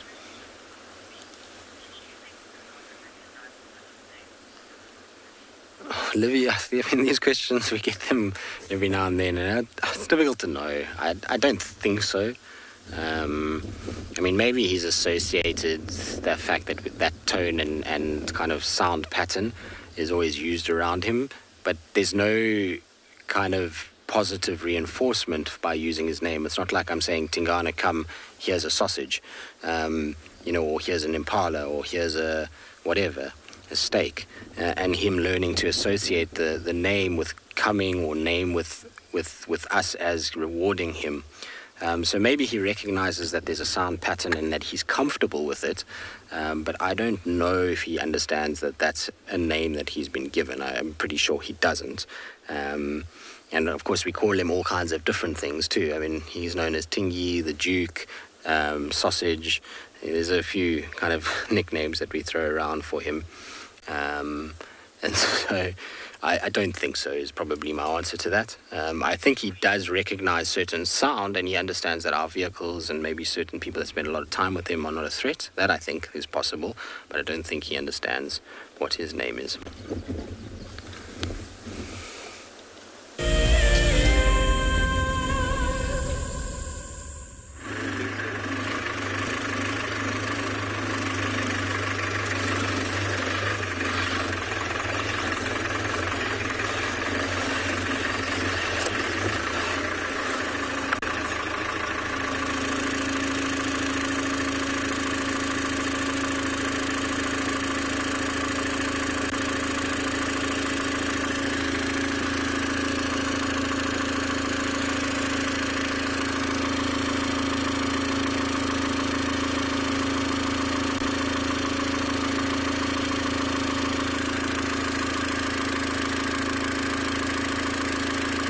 Dude, this is getting old now. Alrighty.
Welcome to Cheetah watering hole, everybody, where it's looking full, it's looking amazingly good, and it's looking lovely for this afternoon. It's starting to cool down slightly. We've parked in the shade.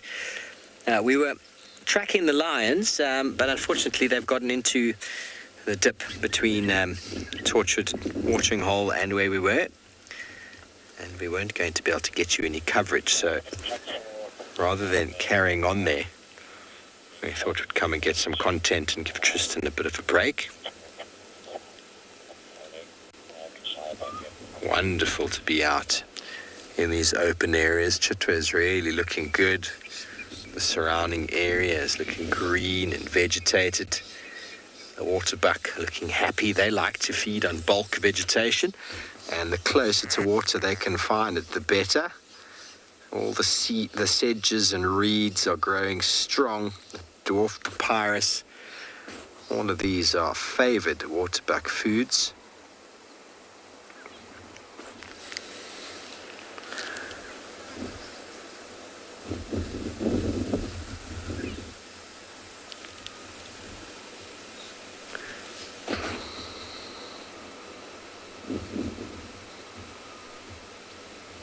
We'll do a little tour around Cheetah just now and see if we can pick up any birds. What we do have is a couple of crocodiles on the left-hand side. One right here at our 9 o'clock, just in front of one of the lodge rooms. There he is, or she. Anybody for a swim? I wouldn't recommend it.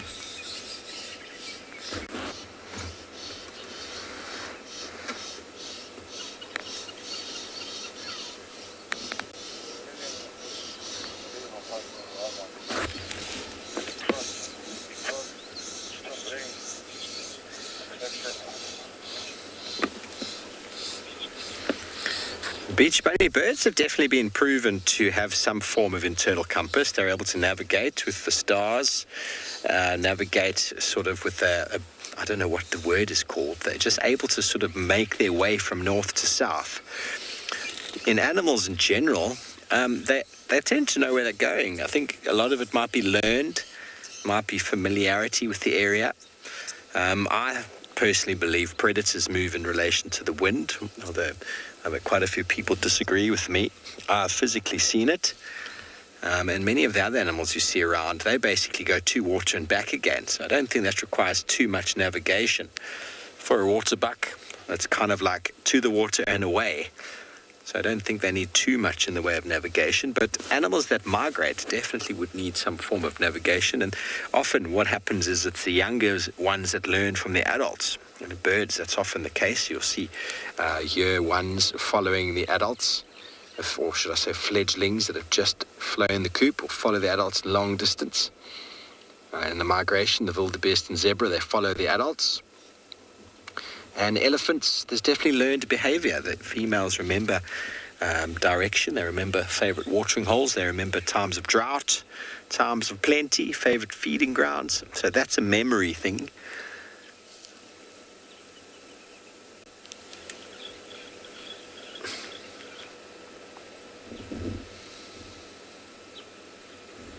And the crocodile, well, they spend their time in water, and it's amazing how when watering holes dry up, how they're able to know exactly where the next one is. That might be a remembered thing. It's hard to say, really.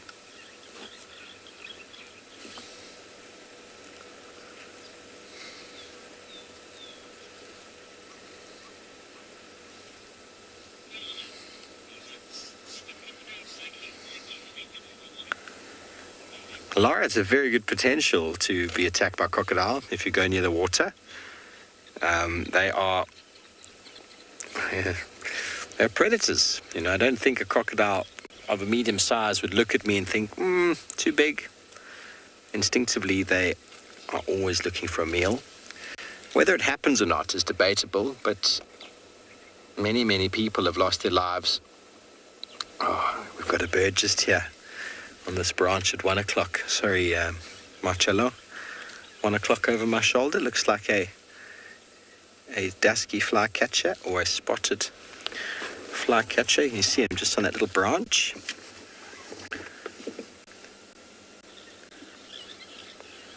So if there are crocodiles in a watering hole, be very, very careful. Be very careful. Be very cognizant of the fact that 50-kilometer radius of crocodile-infested water. Yes, he's got quite a stripy chest.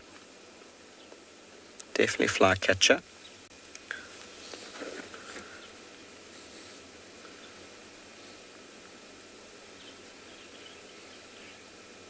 I think it's a spotted, but we can double check.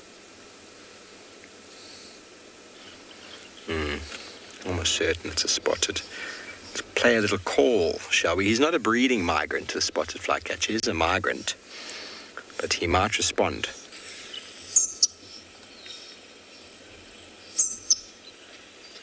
Very delicate sound, isn't it?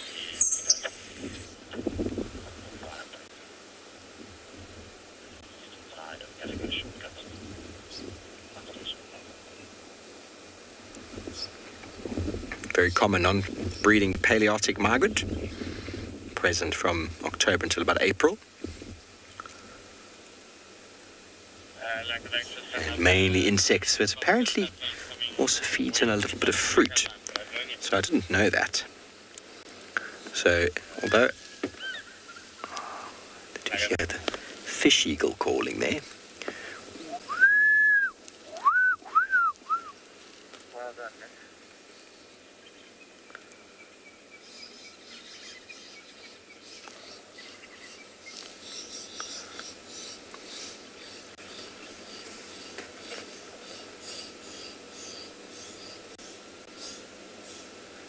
So a very streaky chest on this little fellow.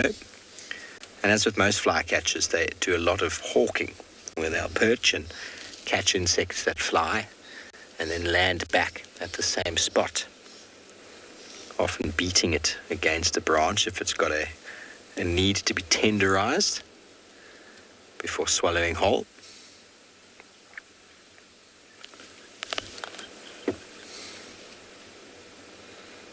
Not the best shot. I mean, try and move up slightly. Maybe we get a better view of him. Don't fly away, flycatcher.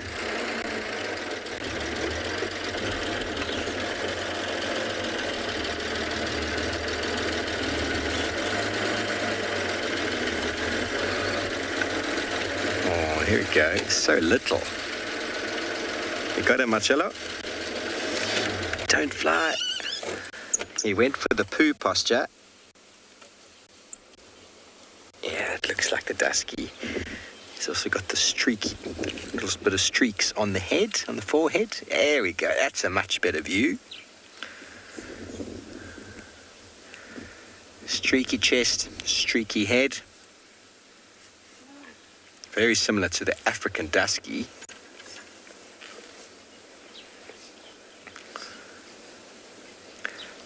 Hang on a second.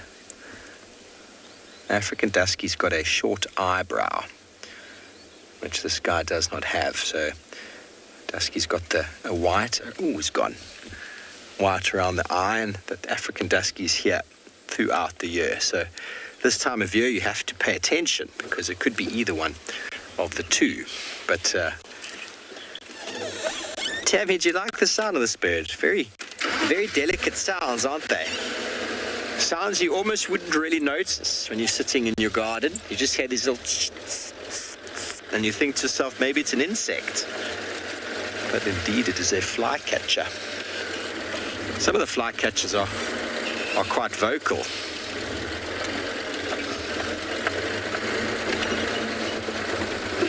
Oh, hippo thrashing around. Let's see if we can get him.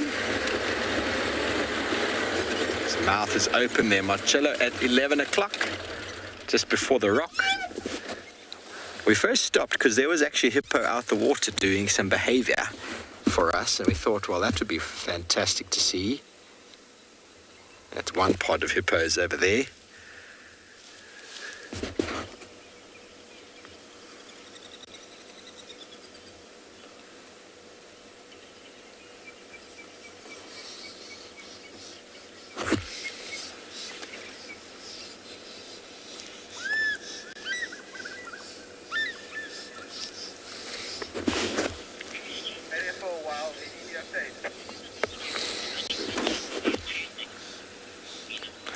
Medamu crocodiles don't eat underwater. They actually have to come above the water to swallow. So they've got a gullet pouch behind deep in their throat, sort of prevents the water from going in.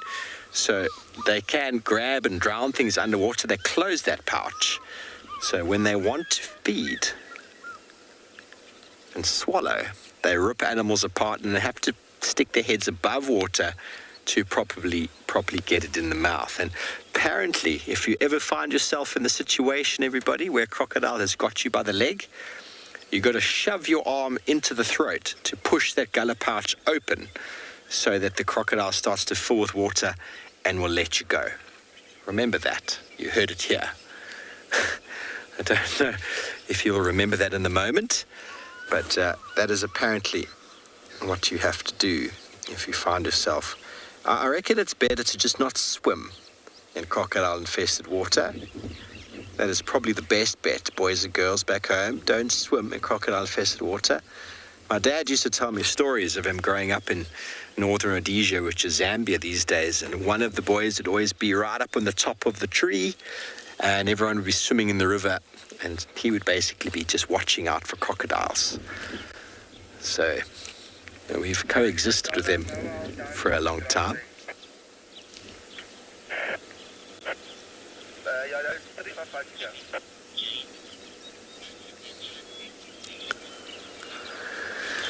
Jane, well, it does look like a hippo, doesn't it?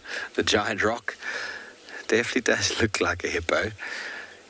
I mean, there's a few hippos there that are blending in. They're going, this is our rock. That one is doing some territorial behavior with his bottom, doing the helicopter poo.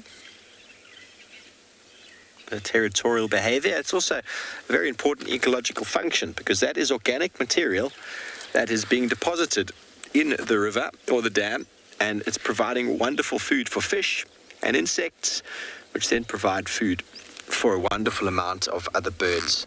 Oh, we got the wider just here on 2 o'clock, top of the small tree. Sorry to interrupt you, Marcello. We got the shaft tail, I think. Top of the tree. No, has he gone? He's around. Shaft-tailed, wider, very long tail. He's trying to attract ladies. Oh, hang on. Oh, that's a grey-headed sparrow, I think. Is that the same bush? That looks like a grey-headed sparrow. Got a grey head and a little white epaulet on the shoulder. A very common bird. Grey-headed sparrow. Seed eaters, just like the widers. But the widers grow in the breeding season these very, very long tail streamers, which are very attractive to the female. It's something known as handicap hypothesis.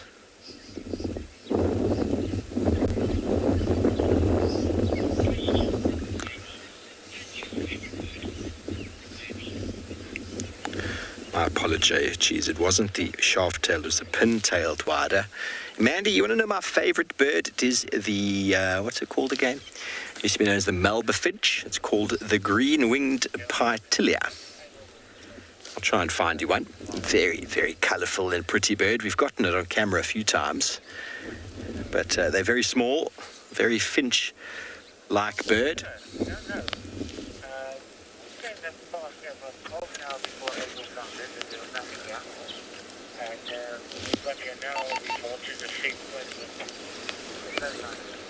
Impala's been staring off for quite some time. I think he's got a residual smell. Talamati Pride arrived here this morning. All their tracks have walked past where we are right now to end up where they eventually did. And I think this Impala's thinking to himself, I saw lions earlier. Where are they now? The grass is so long everywhere. He's got no friends to hang out with, so he's being very vigilant. The only friend he's got is an oxpecker.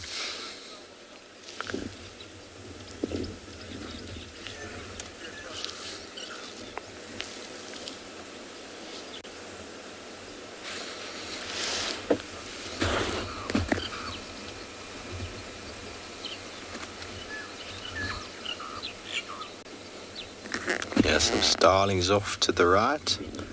Birchill starlings. Elliot, yes, there is. There's always lots of bird activity and animal activity at waterholes. Waterholes are the currency of life. All animals, or most animals, need to come and drink. And it's definitely more exciting sometimes than flat cats.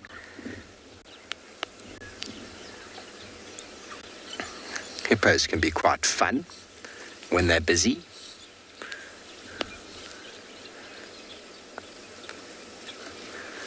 We've had all sorts of things going down at this watering hole over the years. I had my live buffalo birth right here where we're standing 2-3 years ago.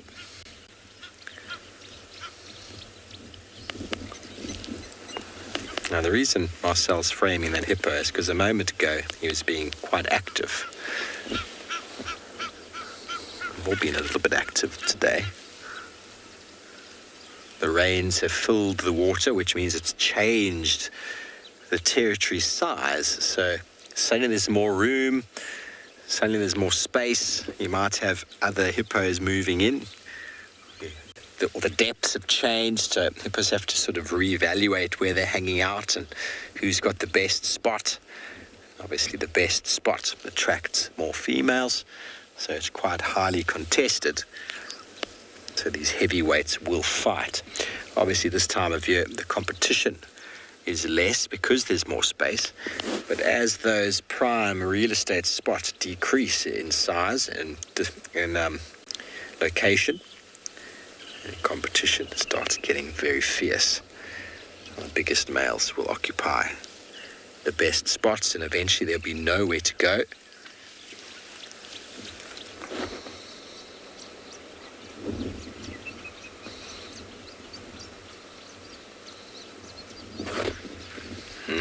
Nice big yawn.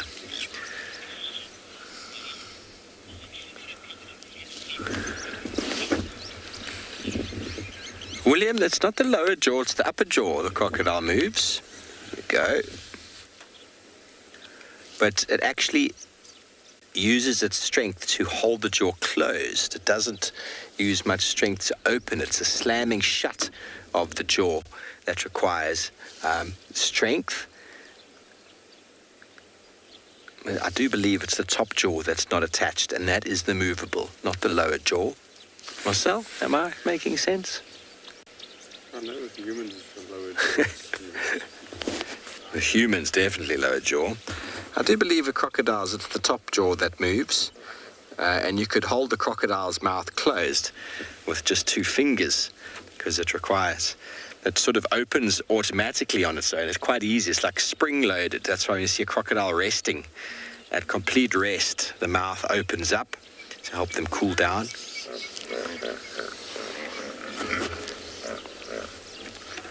Hippos thought that was quite a particularly funny joke. Oh, he's back again. Sorry, Marcel.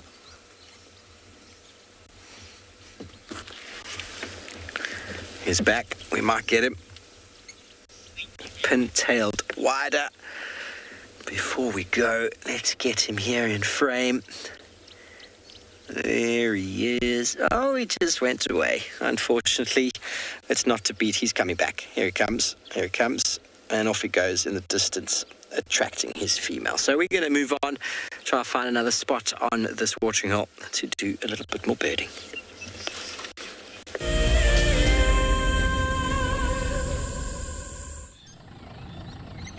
My favorite animal is a leopard, purely because I just think they are just the epitome of feline grace and power, and the way they can move about in any environment and remain hidden until they want to be seen, I just find incredibly intoxicating, and they're amazingly beautiful.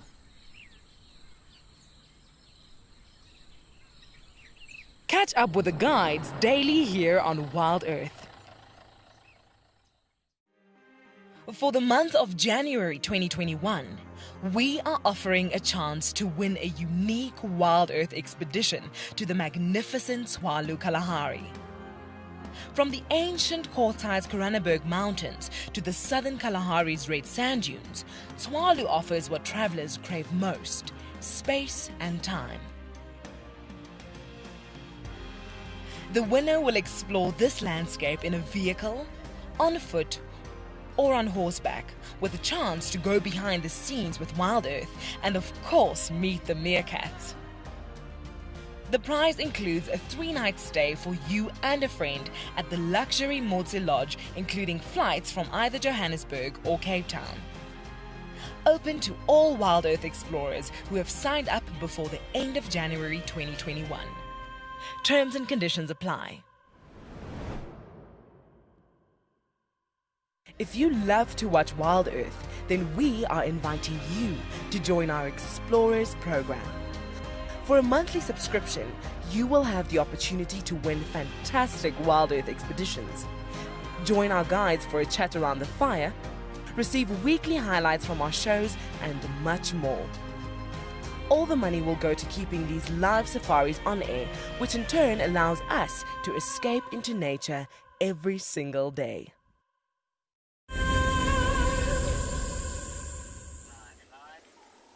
As you can see, Tingana has turned a little bit and has turned towards the sun, which makes for a much prettier kind of view of him. And you can see the sort of landscape that drops off in the background to the next crest.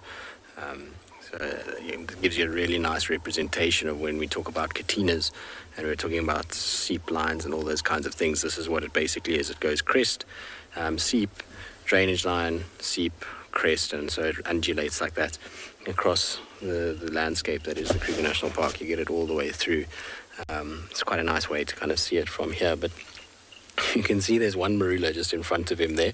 That one was already there earlier. I was looking in the tree now. There is a few, but they're not really ripe, so I think he's safe from being hit on the head by one. I actually have seen a leopard being hit by a marula before. It was quite entertaining. Leopard got the fright of it to life. It kind of went under a tree to scent mark and then sat down, and this marula dropped and hit it on the shoulder, and it kind of sprung up in the air and then ran off, looking very perplexed about life. It was a fairly young leopard, so maybe it was a first kind of time underneath a marula and getting hit by one. But he's slowly started to fall asleep again. He was kind of awake for a little bit, turned and looked into the sunset, and then just sort of flopped back down again. He doesn't look too interested in moving right now. Earlier he was a lot more active. He was a lot more aware of his surroundings, listening to the wind, yawning, looking like he was going to move. But since the kind of sun came out, he just sort of turned around and began to kind of have a little bit of a nap. But there we go, he's now yawning. As I say that, he's starting to yawn again. I don't think you could ask for a better view of him than what we have right now. In this time of the year, should I say. I mean, you can get slightly better than this, but the light on his coat is pretty. You know, got that greenery around him on the mound itself. We don't have a blade of grass in front of his face, which is perfect. not naturally. They sworn enemies, so you generally find if a lion finds a leopard, it's going to have a full go at it. I'm just going to reposition slightly. Oh, sorry, there goes my radio. And you'll find that they will try and kill each other if they come across one another. But if you put them in captivity and force them, I suppose it's possible. I think there has been a recorded case of it, I'm not sure. People do some crazy stuff when it comes to cats and crossbreeding and doing, well, just general silliness. Get quite a nice sort of silhouette. The sun's a little bit high, but we can try it. Let's see. Well, what do you think? Or was it a bit high? Might just blow out the picture completely, but we'll try and see if we can get a little kind of silhouette with the sunrise in the background. It's not the best mound for a silhouette. There's a bit too much in the background to make it really kind of stand out. If it was nice and clean and he was standing up, it would be quite a pretty silhouette that we would get of him on the mound itself. I believe all of you are enjoying what you are seeing, which is wonderful to hear. It's always nice when we get kind of good visuals of an animal. Like I said earlier, I'm intrigued to see what plays out for Tingana in the next little bit. We were talking about sawing leopards and those kinds of things and territorial behavior. It's possible that he's just been busy with the likes of Insele, and that's why he hasn't really kind of spent too much time sort of in this area and showing territorial sort of movement in the form of vocalizing, scent marking, these kinds of things. But there has been a few people that have seen him vocalize in the last little bit. So who knows, maybe he's starting to come back into Djuma. It could be also that Tlalamba is starting to come into estrus cycles, and that's attracting his attention here. It could be that Mulawati is pushing up into this area. We know that Andrew had a sighting of Mulawati. In fact, it's probably, I would say, 200 meters from where we are right now, a few weeks ago. So, there's a number of factors that could be bringing him in and forcing him to vocalize again and just generally display more sort of dominant male tendencies. Also, he's in good condition, so there's no reason for him to be nomadic at the moment, unless, of course, Mulawati's really giving him a hard time. We saw it with Mvula when he started to get a little bit older, and Tingana started to kind of push in. That Mvula just gave way, even though physically he was capable still. He just didn't want, maybe just felt like he wasn't able to compete with this younger male. It could be that. But I don't know, it's going to be, like I say, I'm intrigued to see what happens between him, Mulawati, Nhlangula, all of these leopards that are around. At some point, something's got to break, and one of them's going to be dispatched and sent packing as a nomadic individual. You can't have the density of leopards that we have currently without it coming to a head at some point. This area at the moment is completely saturated, if you think about it, between males and females. We just have so many of both. It's making life really, really tricky for all of them. In many ways, their territories are all very, very small. I was rattling off the list of them the other day, but for those that weren't watching, just in the male world at the moment, if you take this northern block that we're in, we have an unknown male on the northern boundary of Buffelshoek. We have Nhlangula, we have Quarantine, Matswiri, that young male that's on Buffelshoek as well. Then we've got Tingana, Hukamuri, Mulawati, Tortoise Pan, Hosana to a degree in the far west, and then there's, I think that they have seen flat rock kind of in this northern block lately as well. So, that's 11 male leopards in what's roughly about 12,000 hectares, which is, when we talk about a male leopard's territory, we're talking about 5,000-6,000 hectares each. So that's not a very big area for that number of males. And then on the female side of things, you've got, I'll start from the east.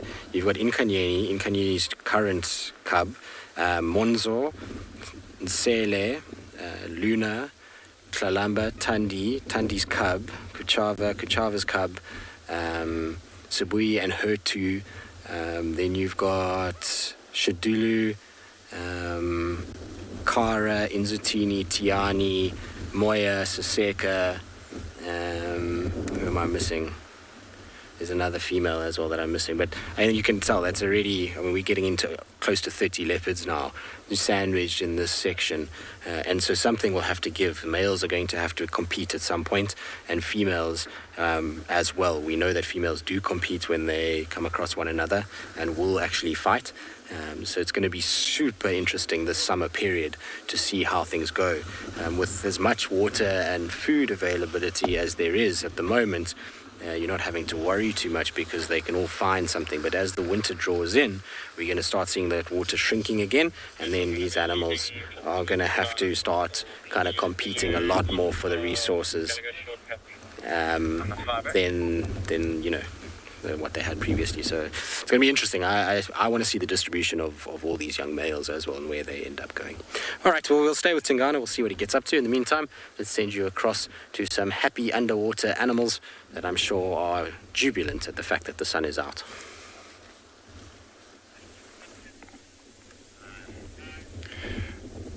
Good afternoon, everybody, and welcome to andBeyond in Ngala. We are here at the large waterhole to see what animals we might be able to find. My name is Eric, and behind camera is Sebastian, and we are in the western part of the reserve at the moment, so a completely different area to where we were this morning, and we thought we might as well just come and see if there's any activity that's been happening around this waterhole. So apart from the hippos, not too much else going on. There are some impalas that are slowly making their way into this area. But a really nice view of a small hippo next to its mother. Its head is just poking out now. There are those impalas I was talking about.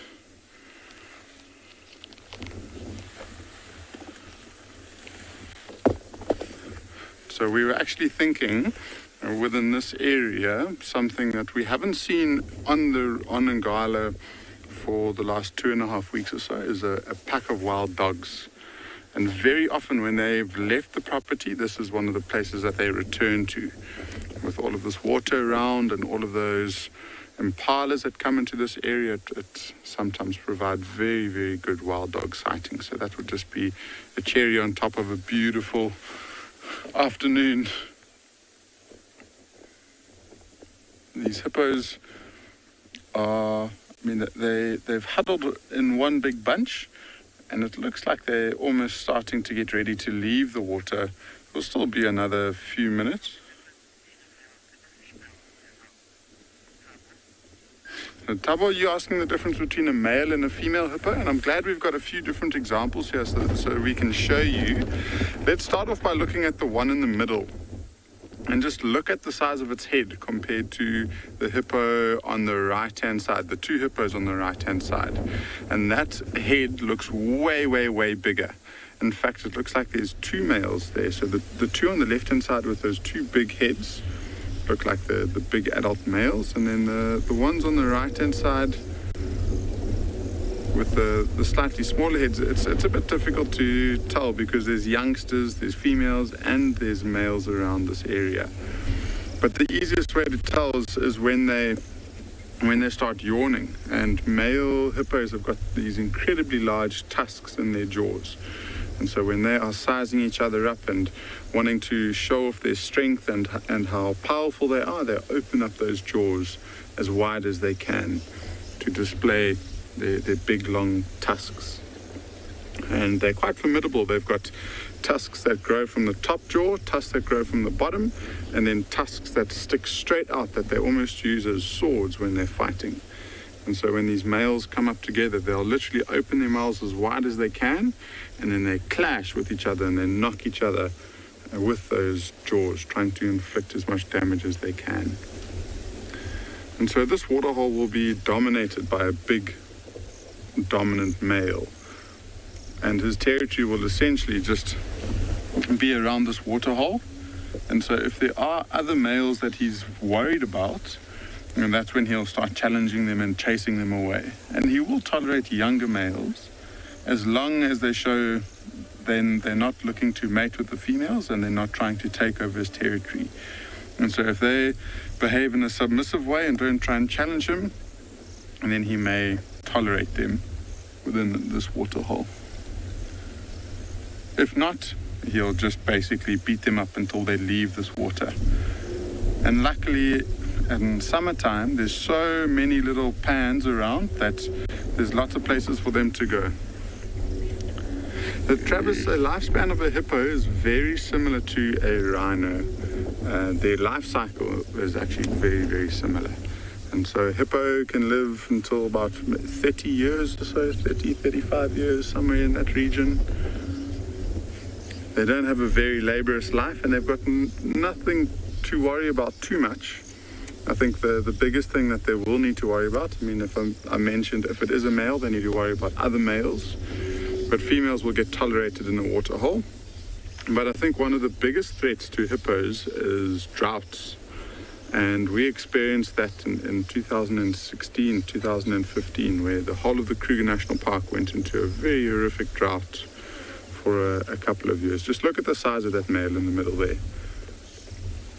So he is way bigger than the rest of them. If we get a close look, you might even see all over his body, you might see these old scars and cuts. I think the waters and the sunlight is shining on it towards the back. So that would have just been from old fights. There we go, look at that. So all of that scarring and all of those cuts and scratches are all from him either trying to take over a territory or trying to protect his own by chasing other males around. Yeah, so I was saying one of their biggest threats is drought. And so as soon as they run out of water within an area, their skin starts to dry and crack, and they can only survive, I mean, at the extreme, probably only a couple of weeks out of water before they need to hydrate that skin of theirs again.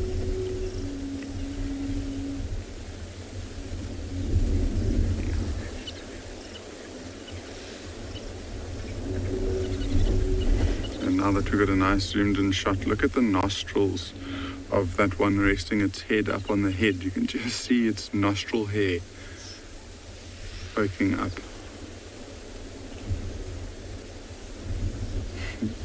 They've all got these very, very short whiskers. And quite nice to see that they are restless. I mean, a lot of the time when we get to hippos, all they're doing is sleeping. But I think we've timed it well enough that it's late in the afternoon and they're starting to get ready to get active, and they'll begin their night.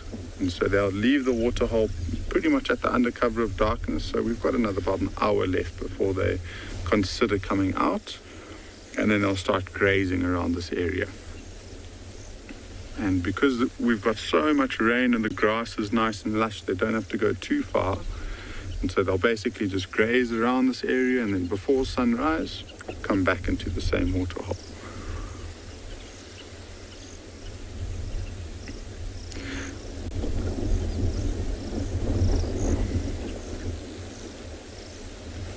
A nice way of telling how water dependent they are is by looking at all of their eyes, their ears, and their nostrils. They're all right at the very top of their head. And so if they want to, all they need to do is just stick up their heads, take a breath, and then they can go back and protect themselves from the sun. So we're going to carry on from here. I think it's going to be a bit too long until they start moving around, and we'll send you across to Steve.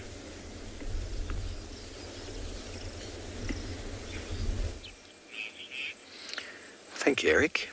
We've moved on from Cheetah and decided to park up with the beautiful and maybe just allow you all just a few moments to just breathe it all in on this wonderful Monday. Put forward any intentions you might have for the week ahead. We're already well into January, nearly the end of January 2021 already. Can you believe it? Any intentions you might want to set for the year? Very important intention setting.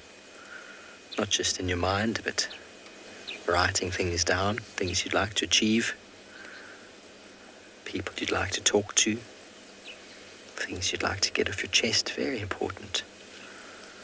So I'll just allow you to maybe have a few moments to think about that.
Beautiful indeed, Megan. Beautiful indeed.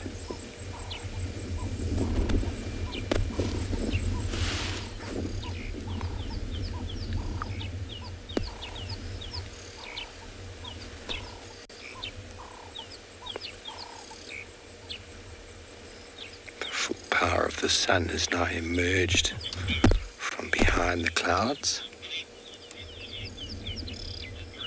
Stuck in bed, I'm glad you think that, because these moments do mean more than we think sometimes. Silent moments are a very nice time to contemplate, very nice time to really think about what it is that's going on. You know, something I try and do quite regularly, just sit silently, nothing to do but to sit. It takes practice, though, to clear the mind. It takes practice to clear the cobwebs, the distractions.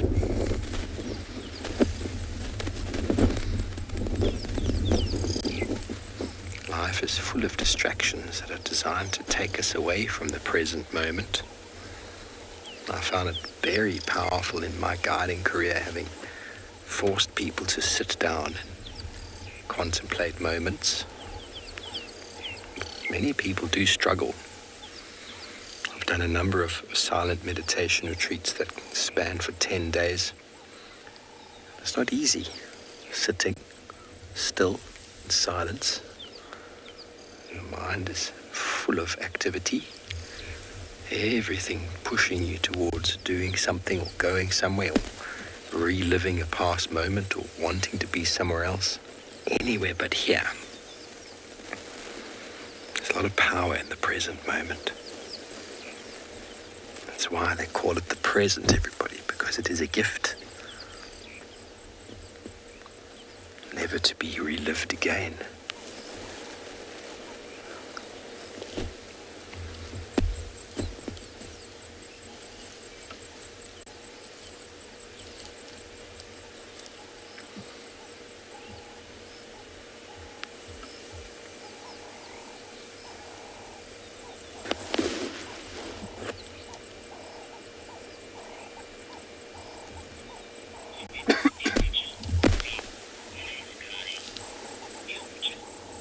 Dear watcher, what a sky. Yes, well, the sun is just creeping out of the clouds there. I think it's going to get even better in a few minutes. I don't know how long the sunset's going to go on for, because there's quite a bit of cloud in the west.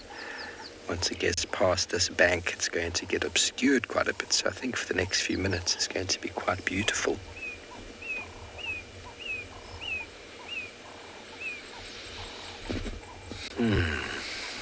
Nice deep breath in. Conscious deep breathing in and out. Very good way to calm the mind. Thanks, Able.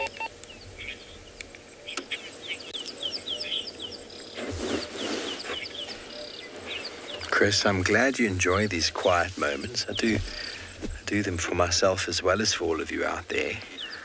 And you're not being able to come here yourselves. Splendid we're able to share it with you, but quiet moments can be done all over the world. A nice quiet spot in your house, in a garden, in a park, anywhere where there's nature or the ability to quieten the mind. It does take practice to do it in a very busy area. Anywhere where there's a bit of stillness and little distraction. I find sitting in the same place regularly definitely amplifies it, the ability to get even quieter. And I've stopped in this very spot many times. That tree has featured in many a sunset. We're going to enjoy it just a moment or two longer.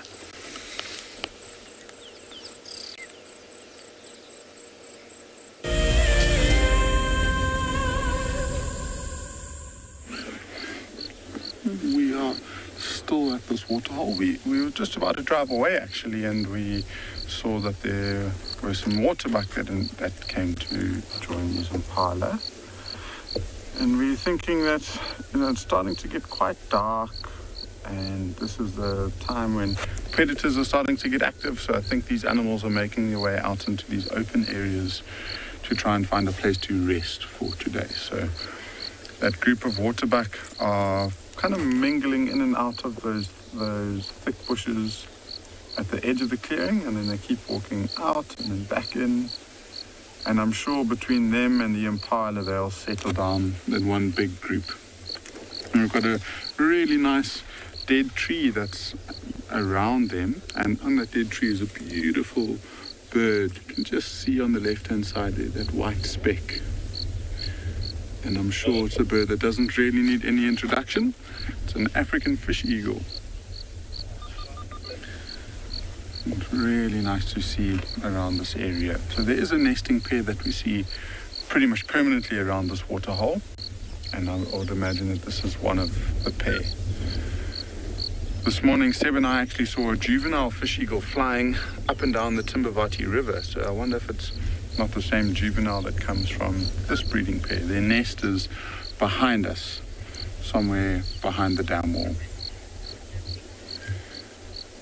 And so, I mean, it doesn't seem like there's too much else going on. We're going to continue our drive, and we're just going to spend some time driving through some open clearings to see if there's not any wild dogs that might potentially be out and about hunting big groups of impala.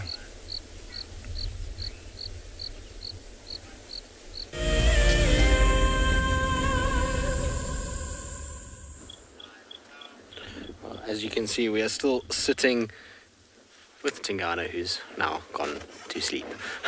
He is, I think, decided it's been all too much. At this stage, the sun is actually just starting to go down, and he's just taking a really nice rest. There's a cold wind blowing, though, so I'm hoping once the sun just goes down a little bit that it's going to get him to start getting up and moving along. Maybe we'll even get a saw from him. Wouldn't that be nice if he sawed from on top of the mound? That would be, I think, a perfect way to end our afternoon. So we'll just have to be patient and see what he gets up to. Also, this time of the day, the fire breaks, which is what we're on at the moment, they're a little bit shorter grass in other areas, and so you often find things like impalas and the likes moving onto the fire breaks, out of the wooded areas where they've been feeding for the afternoon, in order to try and stay a little bit safer. And so maybe he spots something like that, and that motivates him to go. I don't think we're going to see him looking for water. Where he walked straight towards a little puddle in the road, which he probably drank from earlier in the day. If not, if we just go down the slope along the road and we turn right, there's a little pan right next to the road. It's not a very big one, but it's enough for a leopard to drink at. So there's that kind of potential as well for him to go in that area too.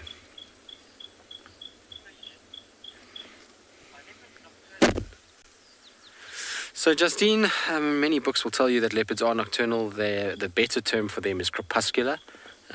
So crepuscular means animals that are active the few hours before and slightly after dawn and dusk. And so you find that, and from spending a lot of time with these cats when we were doing a lot more nighttime work here, we were out in some very obscure hours. We found that these guys typically slept quite a lot from sort of 10, 11 o'clock at night. They would kind of be sleepy until about 4 or 5 in the morning in the winter months. So they weren't moving as much. I would imagine in summer it'll be a little bit different because of how hot it gets during the day, that they'll cover a little bit more ground in the summer months at night. But their peak activities are around sunrise and sunset in a reserve like this. Outside of a reserve like this, and in a place where potentially they're persecuted, you'd probably find that they become a lot more nocturnal. And the reason for that is that they have probably worked out that humans are a lot more active during the day. In fact, there's a case of these guys even doing some crazy things in areas where they are persecuted by people. So here we'll hear leopards vocalizing. We see leopards scent marking. I was saying earlier that they defecate on the road, whereas if you go into some of these places where they actually are persecuted, you'll find that instead of defecating on roads and urinating and scraping with their feet, they'll actually claw trees, much like tigers do. So that will be one of their ways of marking territory. They don't call, and when a spotlight comes along at night, they drop their heads so that their eyes don't reflect. So it becomes very, very tricky to see this. And I've spoken to quite a few guides that have actually witnessed this firsthand as a car comes along, how the cats put their heads down so that they don't actually get seen, which is pretty crazy to think about. Here we don't have that problem, so you probably find that they're far more crepuscular here.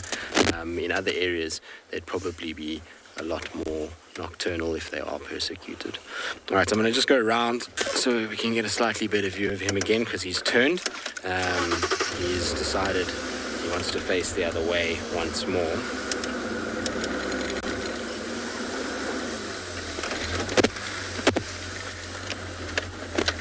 Maybe he's contemplating about the life that he's led and the rich life that he has had. I mean, he's as kind of, if you had to compare him, he would be as big a celebrity as any sort of human celebrity is.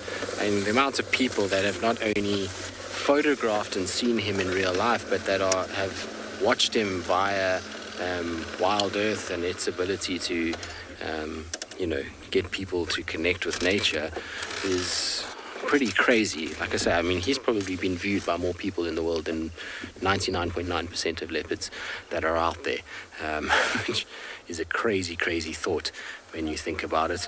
I mean, he's had TV shows in the United States where, 3, 4, 5 million people have seen him live. So he is a bit of a celebrity and a superstar, and I suppose he has earned the ability. Tingana, is this the game we're going to play today? But you're going to get grass up your nose, and it's going to tickle your nose, and you're going to get irritated, and then what? He's just ignoring me today. He's giving me cold shoulder. I think it's because there's lots of rustling coming from behind him with all the bushes that he keeps turning that way. He kind of is getting FOMO, so fear of missing out, by facing this side where the wind is kind of coming over his back and forward. I think he's preferring to be on the side where he can see and hear a lot better. Or he just wants to see the sunset, because he's turned perfectly now to gaze upon the sunset. It's kind of the direction that he's looking right now.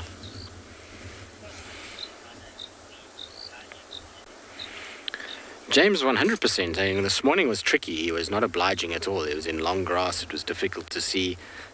So it was nice to see that he was obliging this afternoon. He seems like he's been around quite a fair bit of late, which is also nice because we went through a long period of absence with Tingana where we didn't see much of him at all.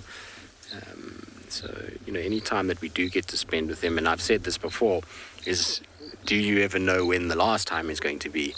It's one of those things out here with older cats is that you don't know. I mean, many of the sightings we had of Karula, Shadow, and Mvula, well, Mvula's a bit different. We knew kind of the last time we saw him that it was probably going to be the last time. But other cats we don't. And so you've always got to appreciate every bit of time you do get with these older cats, particularly when they put on, a beautiful show like this. I mean, he's not really done a lot. He's just sat on a mound, but it's been pretty. So you've always got to appreciate that. And I always think about it because, unfortunately, I don't spend nearly as much time as I used to in the reserve. And so, every time we hear for these kind of shorter stints. You don't know when you go away, and by the time you come back, is he still going to be around? Is, things going to have taken a turn for the worse? And when they do, they often happen quite quickly. So you've got to appreciate it, and you've got to enjoy every moment that you get. I certainly, every time I see him these days, try and spend as long as possible, all things considered, to try and just soak up, as much as I can. Because, like I say, you don't know. I mean, I could be away for 2, 3, 4, 5, 6, 7 weeks, who knows, and end up, something happens to him. It's the way that it sometimes can go. So, always very appreciative of the time spent with him, that's for sure.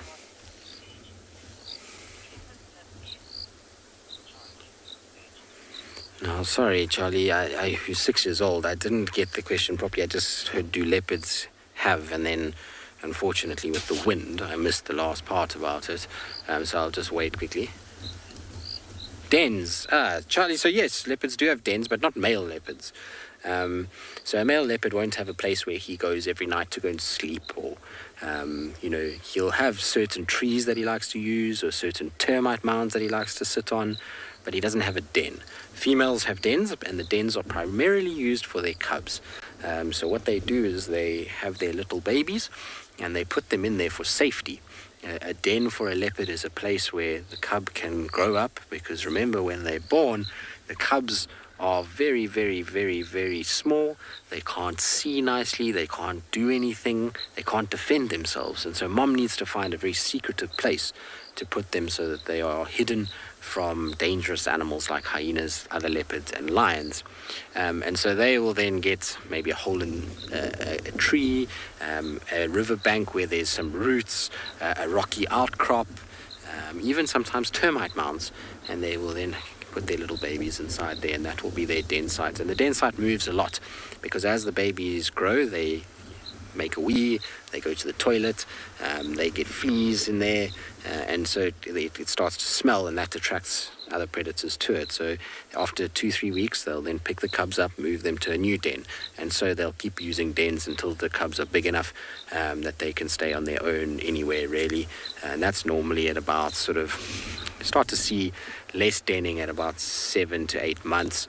Then they can really be kind of left anywhere, because by then they're pretty big, they're able to climb, they're able to kind of know what danger is, and can be left to their own devices a lot more. And by the time they're a year old, then they don't need a den at all. They're able to do whatever they want, and are pretty much at the stage where they could be self-sufficient if something happened to mom. So yeah, dens are an important part of a leopard's lifespan and lifestyle in the female world. In the male world, it's only when they're little do dens really mean something to them. Ian, that's one of their favorite little desserts after an impala. So it's why they hang impalas in marula's trees, is that they kind of put it over the branch and they come down and slowly just savor a marula fruit as a little bedtime snack. No, I'm joking. They don't eat them at all. I've never seen one eating a marula fruit. I don't know. I mean, they obviously feed on grass every now and then, but that's more just to try and clean the digestive system out.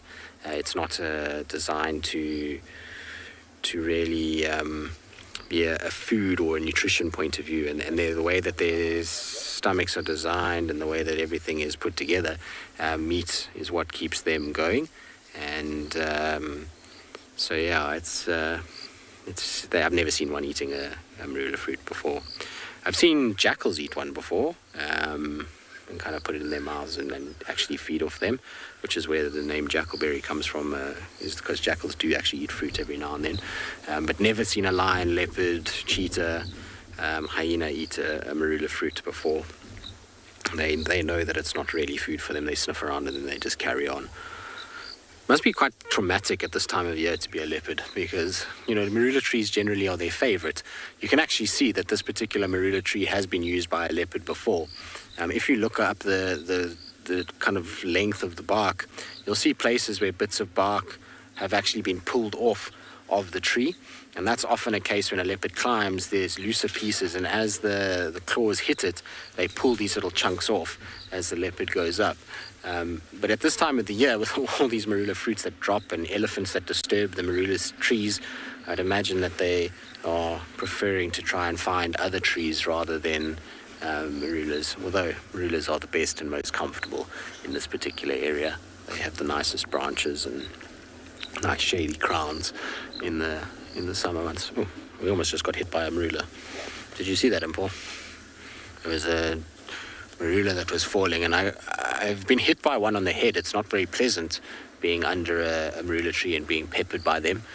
The one day I had miscalculated slightly watching an elephant feeding off marulas and thought that I was out of the radius of the tree.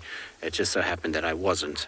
And when he went and headbutted the tree and the 40 million marulas fell down, we got absolutely peppered by them, which wasn't so great. And the manager of the camp wasn't so happy with the dents that were in the car's bonnet.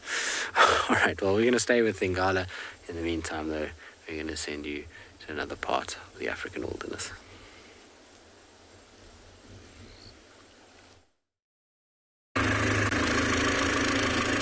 Alrighty, guys, quick thing.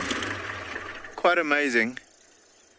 So, sorry, I don't know where we got cut off the previous time, but we are going over to look, well, we went over to come and look for the lions, rather. The cheetah's tracks didn't make any sense. I was hoping the guinea fowl would come back onto the road, though, because we just saw the first chick of the season. Mini guinea fowl. But unfortunately, it seems like with the chicks being, hatched, that they're a little skittish of us. Let's go a bit forward, see if we can get a view of them. I don't know in this long grass if we will be able to see the chick, though, but pretty cool. With a guinea fowl, they lay crazy amounts of eggs. They can, in a nest with a hen sitting on the nest, have up to sometimes 30 eggs. You have them. Oh, yeah, you can just see them moving through the grass there, but it's going to be tough. But yeah, so they can have up to about 30 eggs in one nest, and because of that, they sometimes double layer the eggs when they lay them. So with that being the case, and with them being ground nesting birds, they have quite a thick eggshell. Strange enough, well, funny enough, if you had to put them make them the size of an ostrich, their eggs would actually be stronger than that of an ostrich and thicker, just to be able to withstand that pressure. But yeah, the reason for them to lay so many eggs is they get eaten quite often. So with that being the case, they have to reproduce quite a bit. So that's why they lay so many eggs in a nest. And they're also monogamous, so you'll find them during winter forming flocks, and summertime they'll split off into their pairs, and it will most definitely be the same pair as the previous year. If it's now a new pair or one of the guys got eaten in the relationship, then obviously they'll find a new mate. But typically speaking, as long as both the male and the female that's paired together live, they'll link up again and go off in their own direction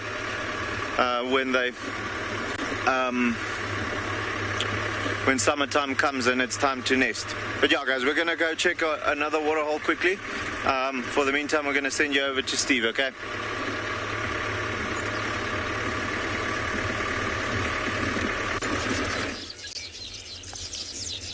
Welcome to Buffelshoek Watching Hole, everybody, where we've got a accumulation of village weavers going crazy, building their nests, attracting the females. I'm trying to see if there's any other species in there of weaver. So far, I've only seen village. Oh, hang on, there's a lesser masked weaver at the bottom. Village, village, village, village.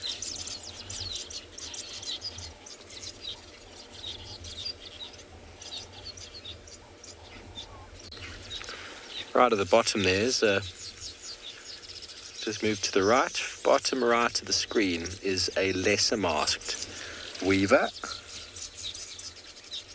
They make a slightly different nest,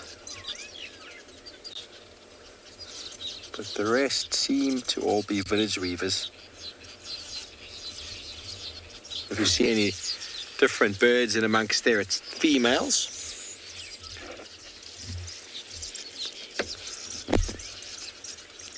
Grant a stunning scene while weavers doing their nest building is always a really, really cool thing to watch. It's very, very loud.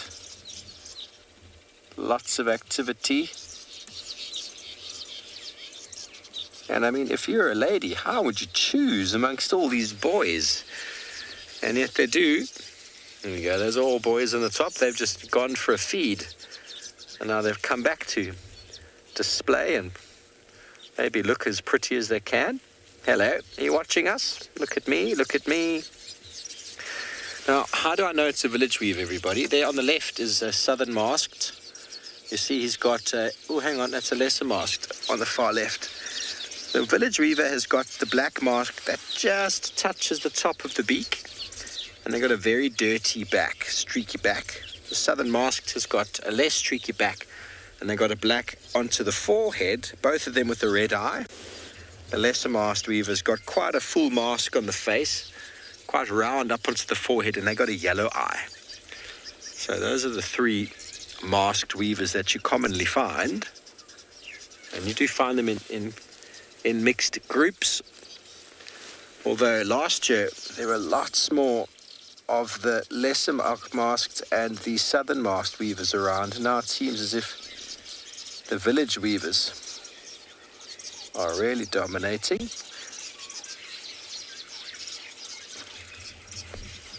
Just going to be quiet for a moment, allow you to listen to all the noises.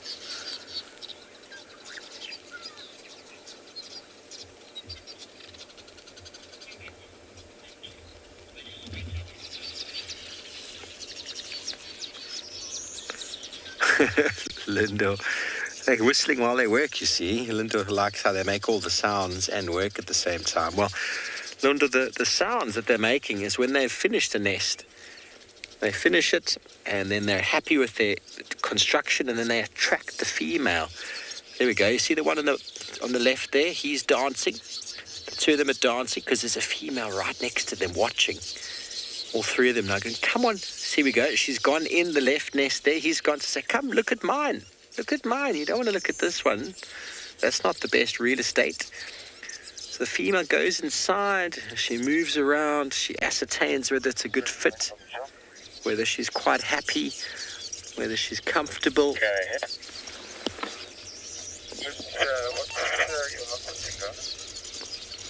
And if she's happy, then she will mate with him. There we go. The bottom one, he's like, yes, have a look at mine.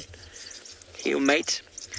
That she'll lay eggs inside the nest, and then he'll build another nest. Once the nests go brown, like that one in the middle right of the screen, the males will start building another one anyway. And like that one on the far left, it looks a bit scraggly and unfinished. If females don't choose a nest, often the males will actually, or the female herself, will pluck it off, drop it into the water as if it was nothing. Quite incredible how these birds have adapted to build these nests. And what is quite a dramatic scene as well is that the tree that they're using was a magnificent torchwood that towered over the Buffelshoek watching hole here on the southern side. It was always a very lovely feature. We had buffalo weavers nesting in it. You can see the buffalo weaver nest. I don't know if it's still being active. It's right on the top of the tree now. But the southern masks and the lesser masks in the village never used to nest in this tree. They used to nest in this buffalo thorn to my left. Now that tree's fallen over and it's right in the water, it served a beautiful purpose for breeding. So what we see as calamity and catastrophe and destruction brings new life and entertainment.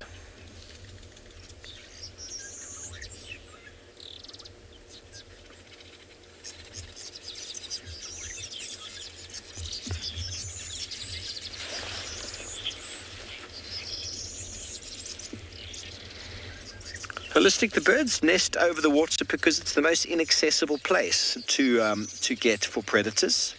Obviously, snakes can access it, and certain birds, but it's as out of reach as you can get.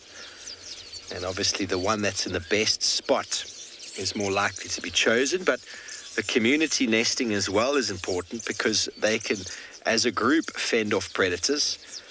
Sometimes you'll find a loner who goes and builds a nest on his own somewhere, and, well, he doesn't attract anybody. It's all about the real estate, and that, over the water holistic, is prime real estate. Prime real estate. There we go. The one at the top has just arrived with some more leaf material. You see that, Marcel? Right up top, he's busy building. Starts with the ring, and then every individual strand is then woven inside.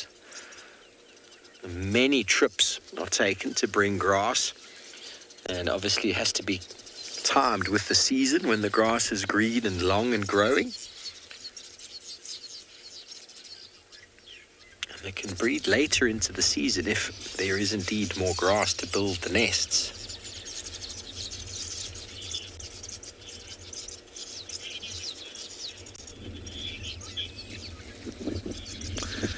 Neither the weavers are quite characteristic in their woven nest. I'm trying to think.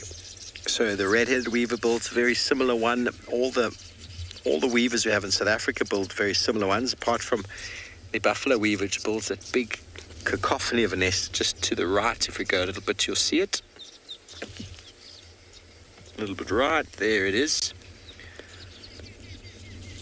A lot of the birds that we find build little cup nests. Sunbirds and finches.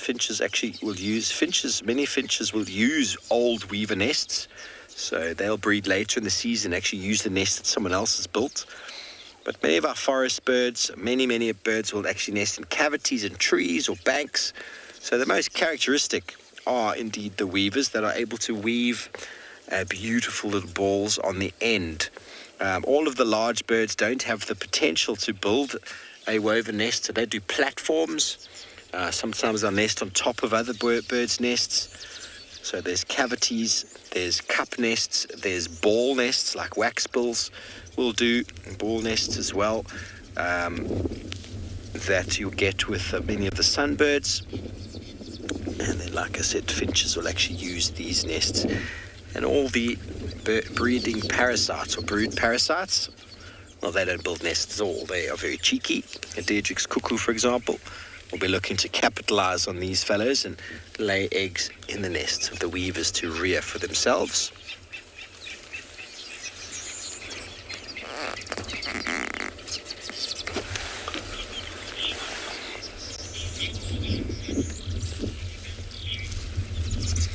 Charlotte, very much like a Christmas tree. Little baubles on the Christmas tree. They don't light up at night, I'm afraid, though. Maybe if we plug them in. Marcel, can we sort out a power source?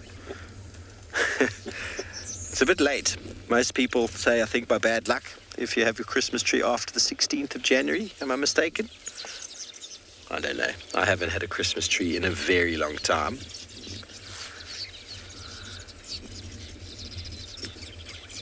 Let's get into that time when they're going to be finishing up for the evening.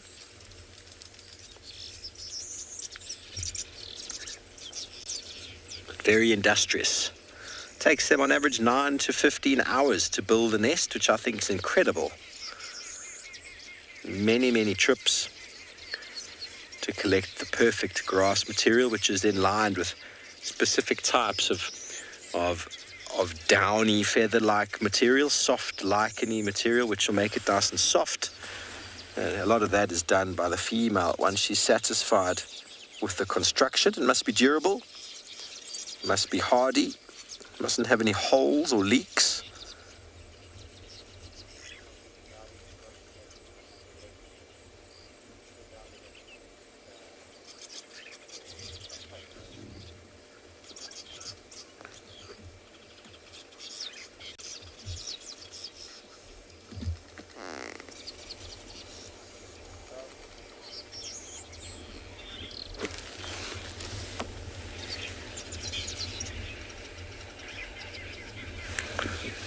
So only once. The female will lay the eggs in there.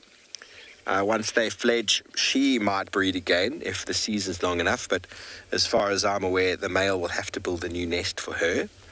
That might be reasons to do with parasites, pests, mites and fleas, nest fleas, or nest ticks, soft ticks that she could bring in while incubating. Could become a potential damage for the youngsters.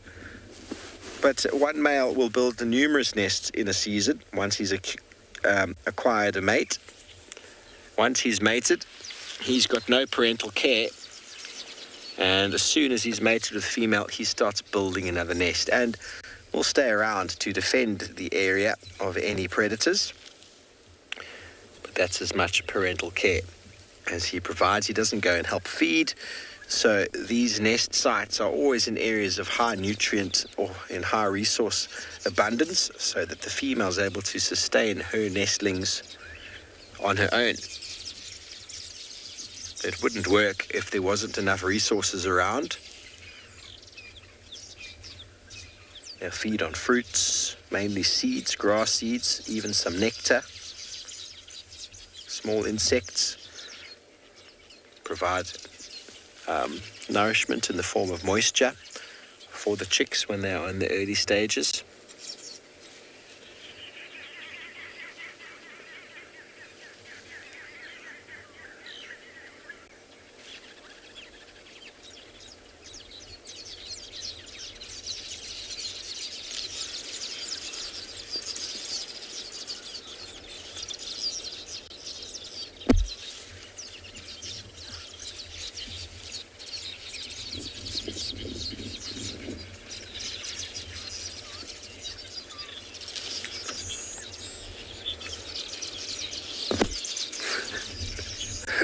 Dear watcher, I actually have no idea how much they need to eat each day.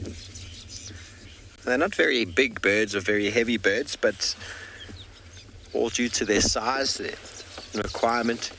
They're very busy this time of year. Females need to produce eggs. Their requirement increases. The males need to be in good condition, so their food requirement is higher than it would normally be, so as to maintain their plumage.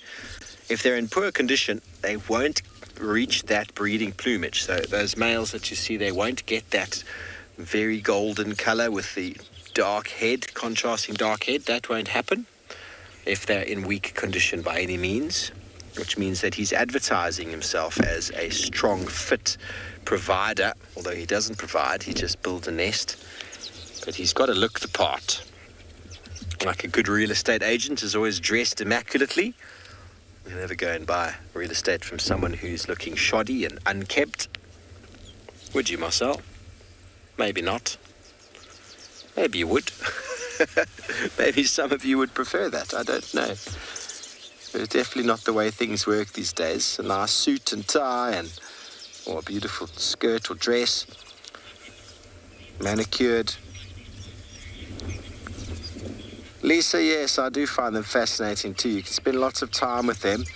I really enjoy it when you get a colony like this and you find a snake or a monitor lizard trying to get in, or a Dedrick's cuckoo pair trying to do their thing. It really does start causing all sorts of chaos and havoc around, and the birds then definitely do become very, very busy.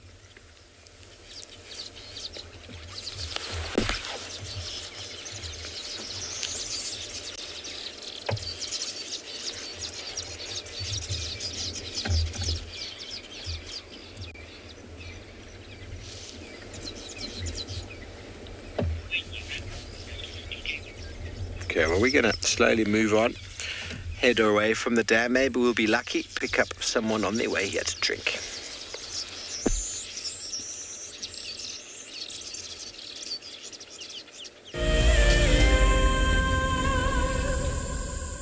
Welcome to my car. This is Wendy, and she's my favorite. She would love to have your name engraved on her so you can be with her every single time she goes on a safari here in Djuma. If you become a WildEarth explorer, you will have the opportunity to buy an engraved tag which we will attach to her. We will make sure to send you a digital picture to show you exactly where you are sitting on her. You will have front row seat in every single sighting. Hi, I'm Damon, and I come to you live every day from andBeyond Phinda Private Game Reserve here in South Africa. I think the most underrated wild animal is the buffalo, and I think many people want to see them because they're a member of the Big Five. But then once it's ticked off the list, it's on to go and look for things like big cats or herds of elephants. It's quite a sensory overload, taking in their smell and the sounds of them moving around you. Catch up with the guides daily here on WildEarth. My name is Taylor McCurdy, and I work for Eco Training. I love hearing from all of the viewers. However, I particularly enjoy those of you who have been watching for a few years. Your questions are just so advanced, and they really get me thinking.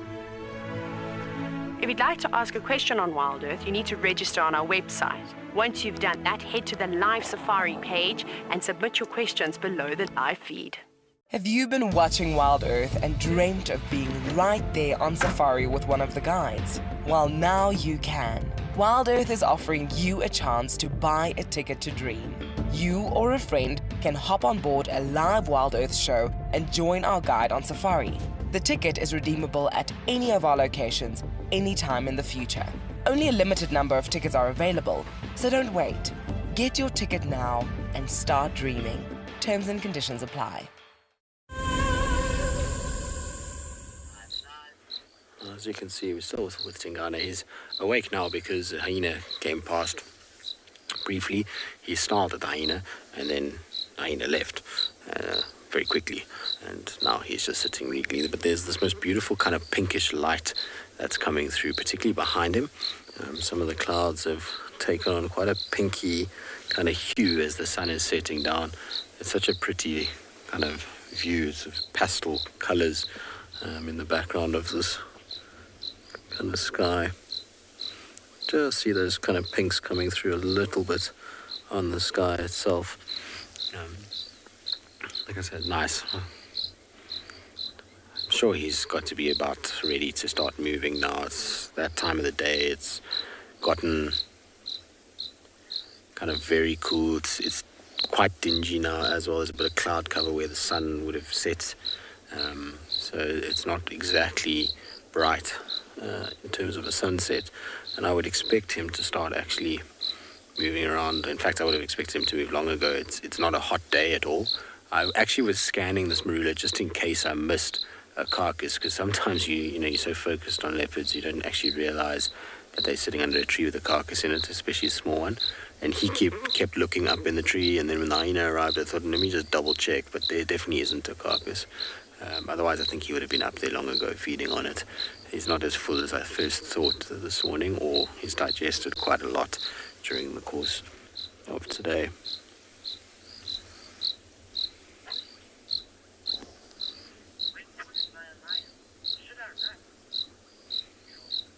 In Ndlovu, when cornered by a lion or by a leopard, should you run?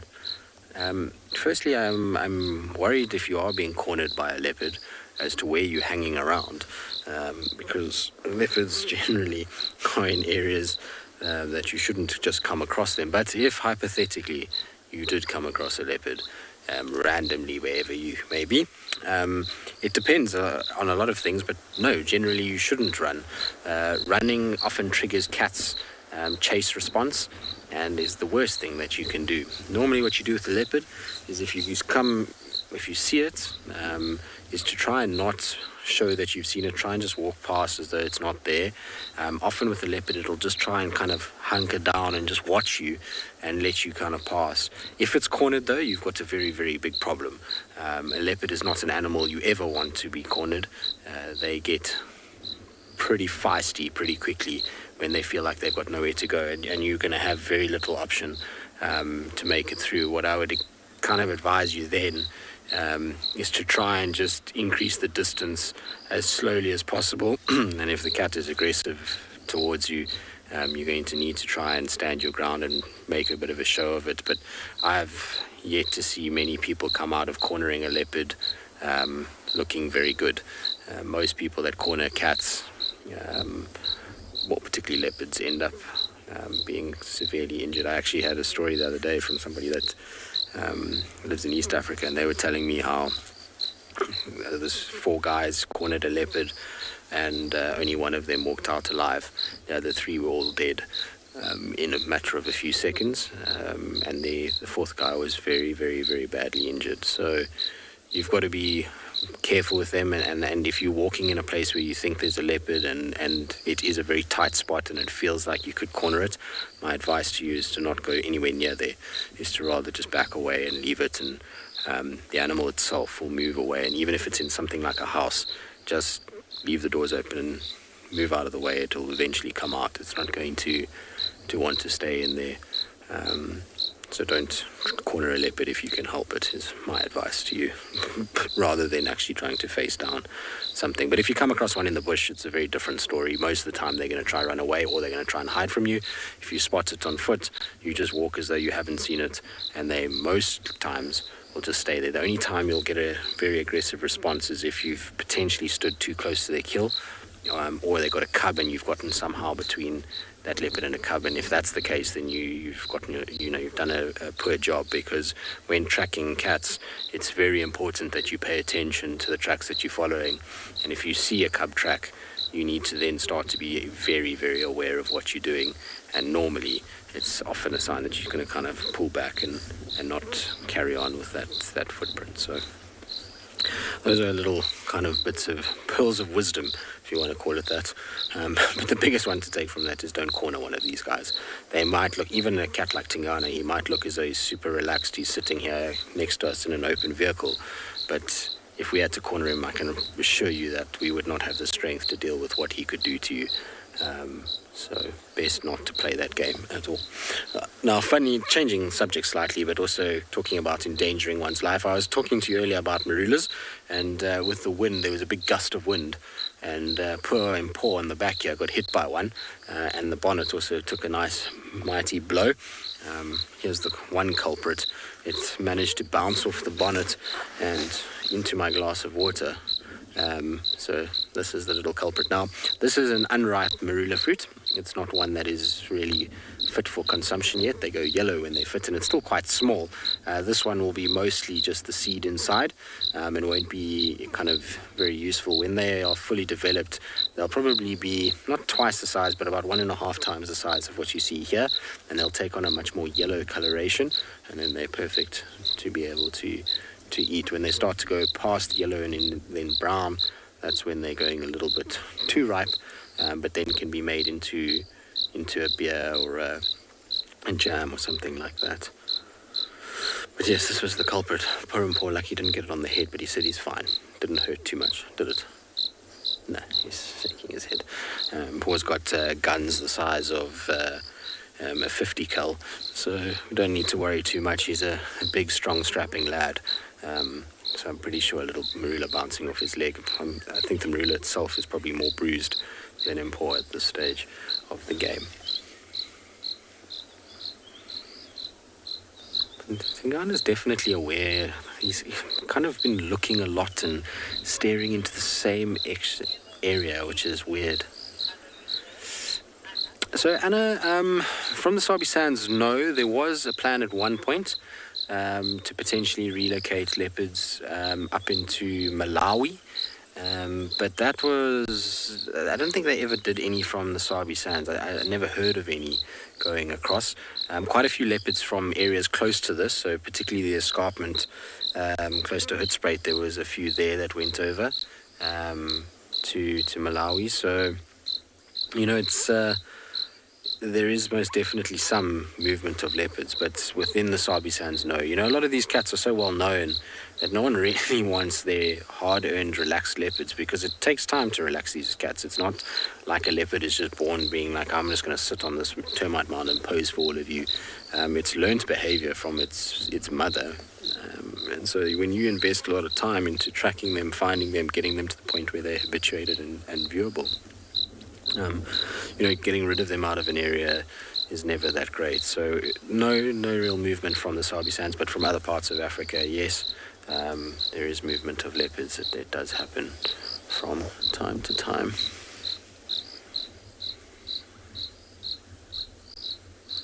The thing about leopards, though, is they generally actually have done quite well compared to a number of the other predators. If you compare them to cheetah, wild dogs, and even lions, they're able to survive in pretty harsh conditions, and even right under the noses of a lot of people.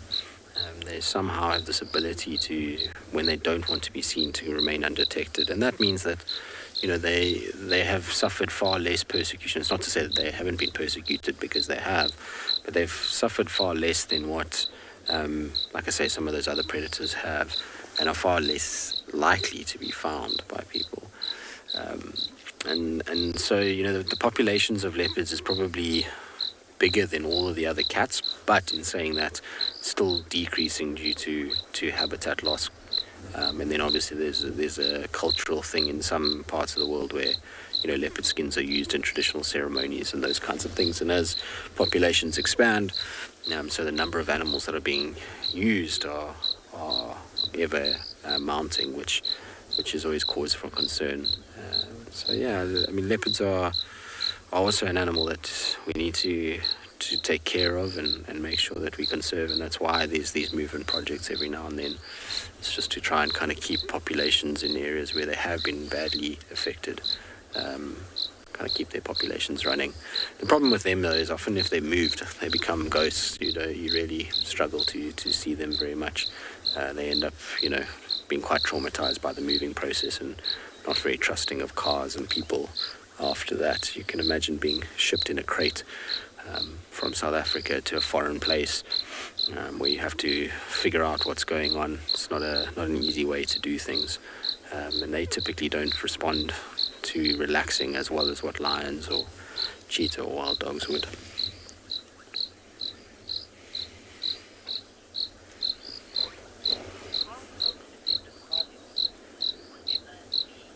Emily, not as water dependent as something like a buffalo or an elephant. These guys can obtain a lot of their moisture from the kills that they have. It's why they're able to survive in semi-arid areas like Tswalu, and even into the desert systems of Namibia and the Kalahari. So they're not as water dependent, like I say. They can go without water and get the moisture that they need, or water that they need, from the animals that they potentially are hunting and killing. So yeah, pretty good. But they do need fresh water every now and then. They can't survive solely off the animals that they kill. Sometimes, particularly in those arid areas, those cats are feeding off very small creatures. A lot of the time they're eating little mice, and they'll even attack things like bat-eared foxes, and so it's not huge meals like the ones here that get these massive impalas and the likes. And so they're smaller, but their water requirement, they still need to find water at some point, and that's why a lot of the reserves in those areas have little pumped pans, which affords the ability for a lot of animals to be able to survive and stay in the area rather than being more nomadic. That's also why the territories are so large that side. Male leopard there, well, they're 120,000 hectares as opposed to the 6,000 hectares here in the Sabi Sands. All right, we're going to carry on sitting with Tingy. Hopefully he's going to wake up and kind of move. He is awake, but move. In the meantime, let's send you to Mo.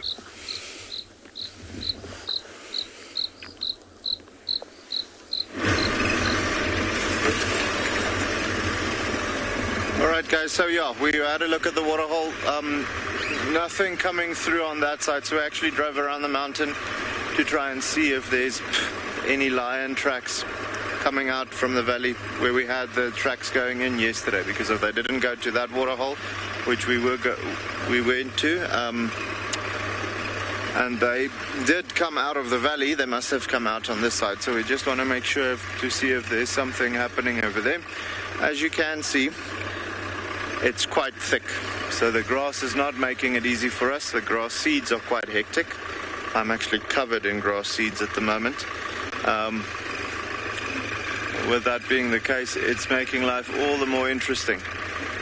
But yeah, we're hopeful that these lions came out on this side and maybe we get a quick glimpse of them.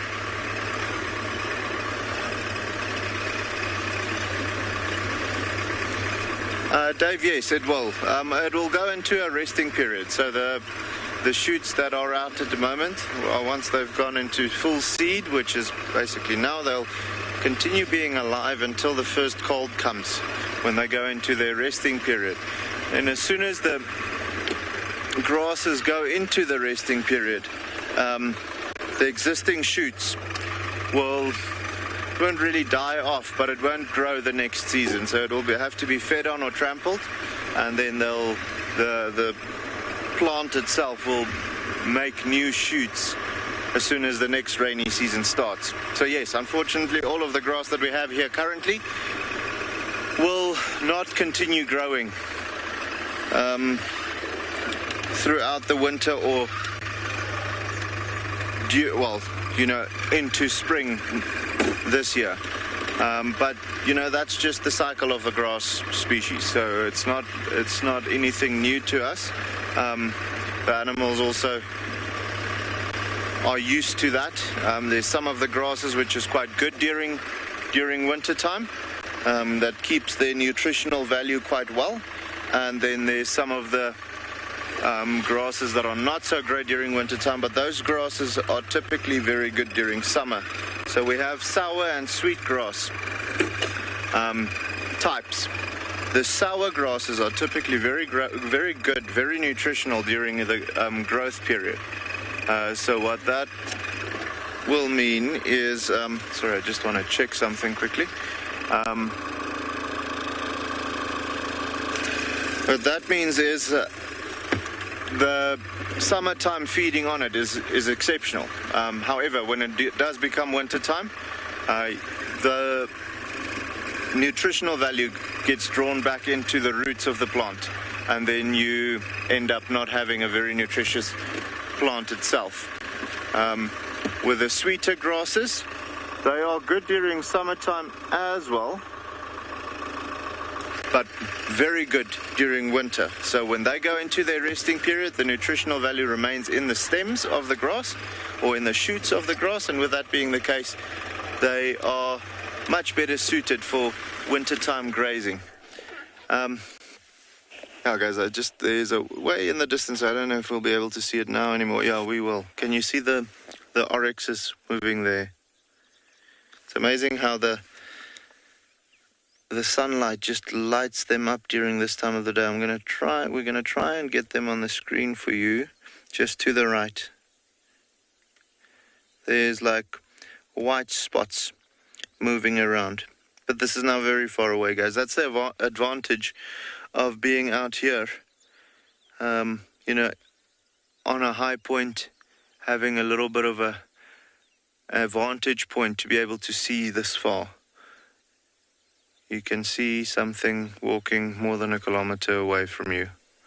I wish that was the case with the lions at the moment, but it seems like they are playing hard to get.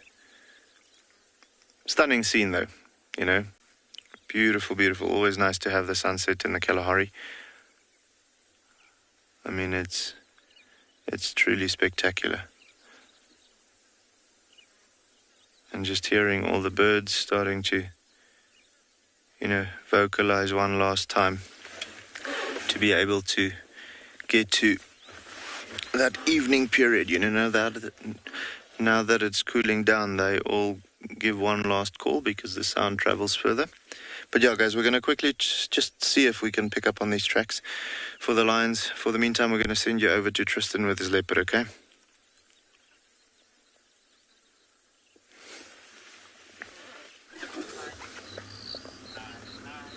hopefully you find them. It's the time of day where lions should be starting to get a little more on the active side. So hopefully they will start to make an appearance. Tingana's still kind of sitting the same as he was. He's been turning and round, up and down. There's something that he's unsettled by it.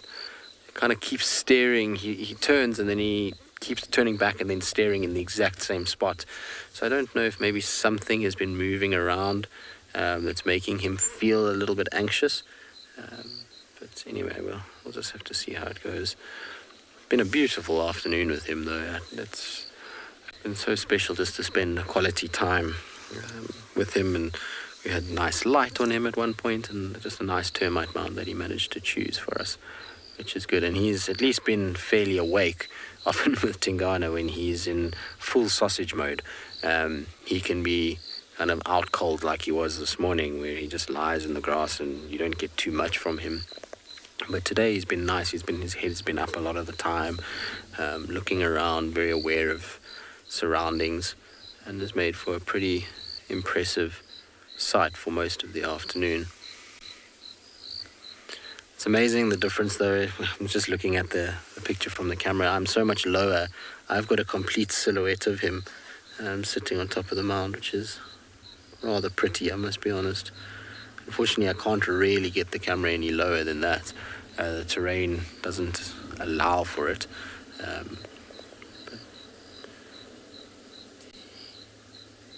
we'll see. Maybe if he stands up, it will look a little bit better. That's wrong, boy. Can you not get your paw comfortable? You can see how those eyes have changed in terms of how much they're dilating now, getting bigger and bigger as he's allowing more and more light into them to be able to see what's going on. And the kind of time of day that we're at now, a leopard really is starting to come into its own. It's starting to become the kind of apex, well, not apex, but the dominant part of the relationship with prey and predator. During daylight hours, the prey has a little bit more of an advantage in that they can see and hear very well, but at night, these guys' sense of sight just puts them into a whole nother league. That, coupled with those long whiskers that they have. Just heard an alarm call.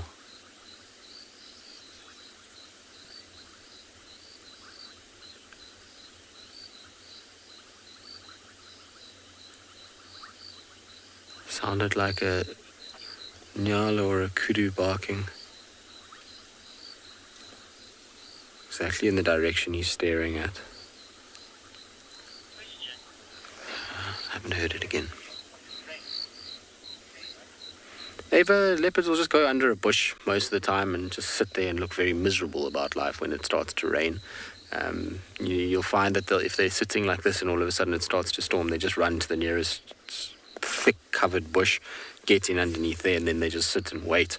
And as soon as the rain is out, then they move to a place where it's kind of a little dry and they can groom themselves and get rid of all the grass seeds and moisture on them.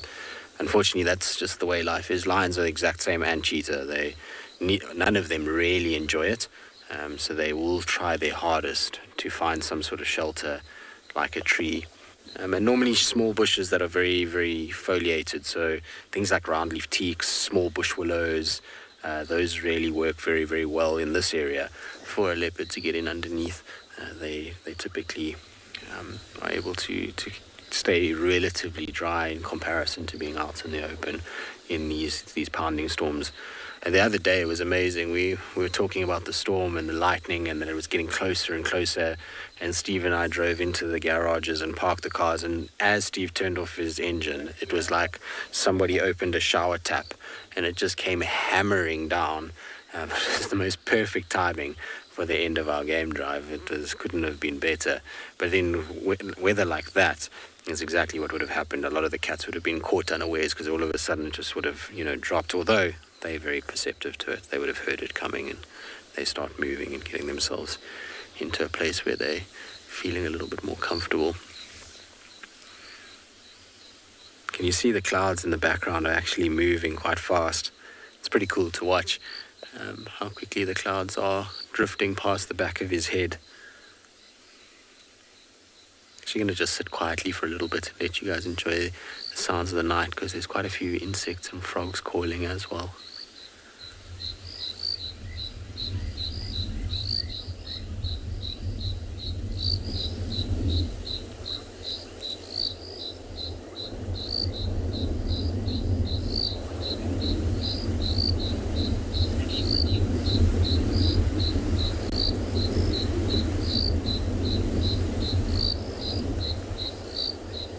And the wind is completely negating our quiet moment, but it's fine, it's a natural sound, so we'll let you carry on listening to it.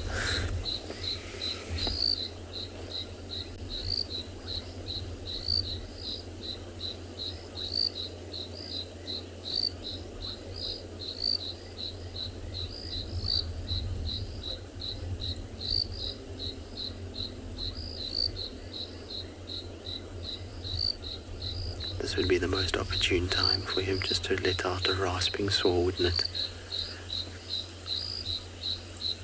I feel like if he was going to do one, it would be now, or in the next little bit.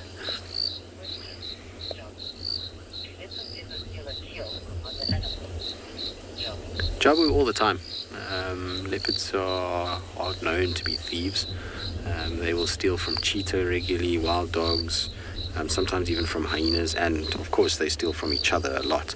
A male leopard dominates female leopards heavily. If he finds a female with a kill, he'll take it off from her. So they are, just like hyenas, just like lions, hugely opportunistic when it comes to scavenging. Poor hyenas get the worst reputation because they do it more frequently than the cats do in some areas. And so they get this bad name, and they've been painted very badly because of it. But actually, lions probably, in some places, scavenge more than hyenas do, and leopards do it as well. They will take kills from other predators, even if it's something like say, a serval or a caracal. They'll dominate those too. They're pretty powerful creatures. So the only thing that they won't steal from 99 times out of 100 would be lions. Every now and then you get a brave or fairly dim-witted leopard that will try and steal from lions, and generally doesn't end very well for them. There has been a few that have been successful. There was a male down in the south and Sabi Sands that has managed to do it, and I've seen some sneak in while lions have been passed out and grab a piece and run up a tree, but that's very brave. Lions are hugely dangerous to leopards. And this cat particularly, talking about scavenging, he does it all the time. At one point, I actually honestly don't believe he would be here today if it wasn't for the fact that he was so opportunistic and so scavenger-driven during the end of 2017, beginning of 2018, when Hosana and Tamba pretty much single-handedly fed Tingana by catching as many meals as they did, and him showing up and just being bulkier and bigger and him muscling them off kills. He took a number of kills from both of them, and he got his condition back from being very, very depleted to what you see now, where he's in fine fettle. So he is probably the number one kleptomaniac of the leopard world out here. It's part of the reason why we call him Sausage, is just because he always managed to find food and was always fat at one point. And it was generally at the hands of Hosana, Tamba, Tlalamba, Tandi. He robbed them all quite a lot. And still does to this day. I mean, if he comes across Tlalamba now on a kill, he'll take it 100%. The problem is if he comes across bigger male leopards, that's always a bit of a different story. Alright, well, we'll sit with him. We might as well. We've been patient all afternoon, hoping that he would move. I'm quite surprised that he hasn't, but let's see, give it a shot. Maybe he'll move in the next little bit.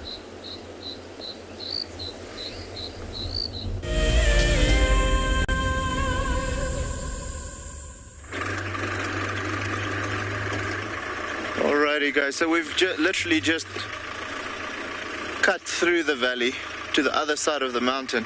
I'm going to show you the valley quickly. And there's absolutely no tracks coming out. And just as I say that, I see tracks on the road. So, okay. Here they Yeah, they're heading out here, so they're going like this. Let's see if we can quickly pick up on them. But I thought they were still in the valley up until now. So the valley behind us, we don't have any signal. That's where we had the lion tracks yesterday as well, going in there. So possibly we might have a little lucky strike here. Even if we just find them now and we'll have them for tomorrow morning, well, we'll know where they were for tomorrow morning. That'll also be great. Let's see, maybe we get lucky. I know there's a little waterhole type of thingy during summer just here close by, so they might be lying there. But yeah, it is getting to that point where the light is just insane at the moment. It is a little difficult to look in that direction currently, but the sunset is just going to be beautiful. These lions are still walking on the road here. Males though.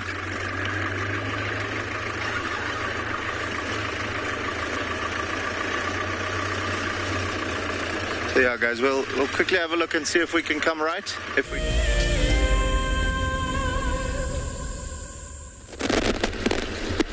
Hello, everybody. We are on the search.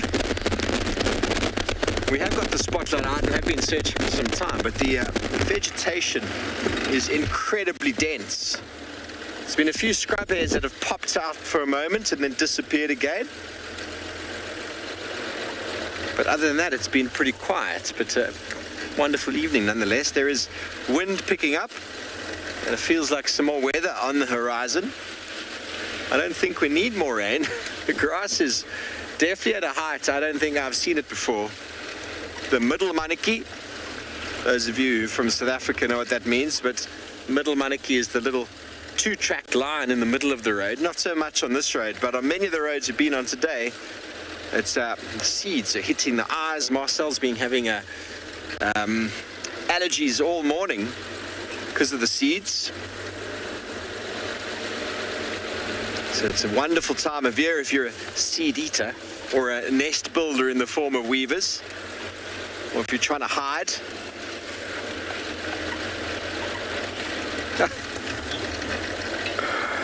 Jabu, we don't really like that kind of a question, to be honest.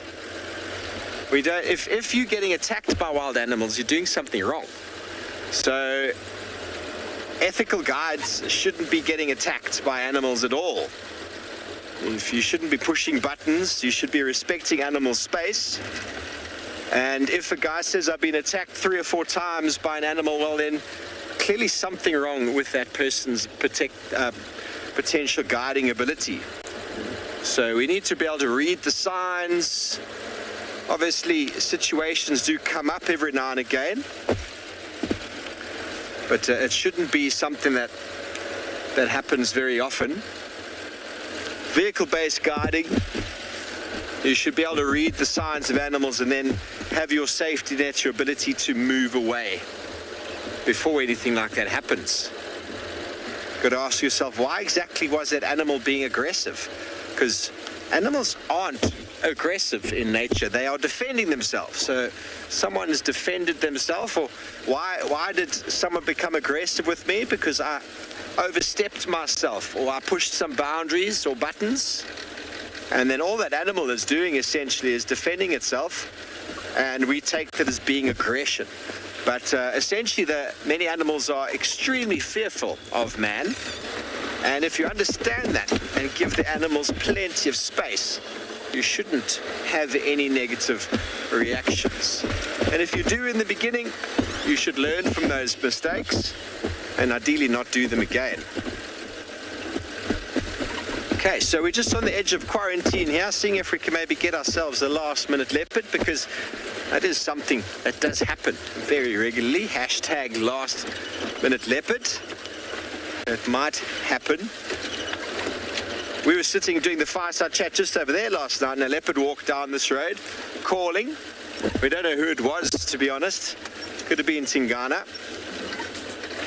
But we found a last-minute leopard on this particular road many a time in the past. Maybe today is another one of those days. It's a very popular route through the middle of Djuma. The lions came this way as well this morning. Turns out it was the Talamati Pride that headed on down. But everybody, it's been a wonderful evening. We've thoroughly enjoyed hosting you out on safari from all of our wonderful locations. Don't forget, we will be live with you again tomorrow morning, same time, same places, with wonderful excitement and enthusiasm from the African wilds. Who knows what we might provide for you tomorrow. We do appreciate your questions and comments. We'll see you tomorrow morning. Until then, good night and goodbye.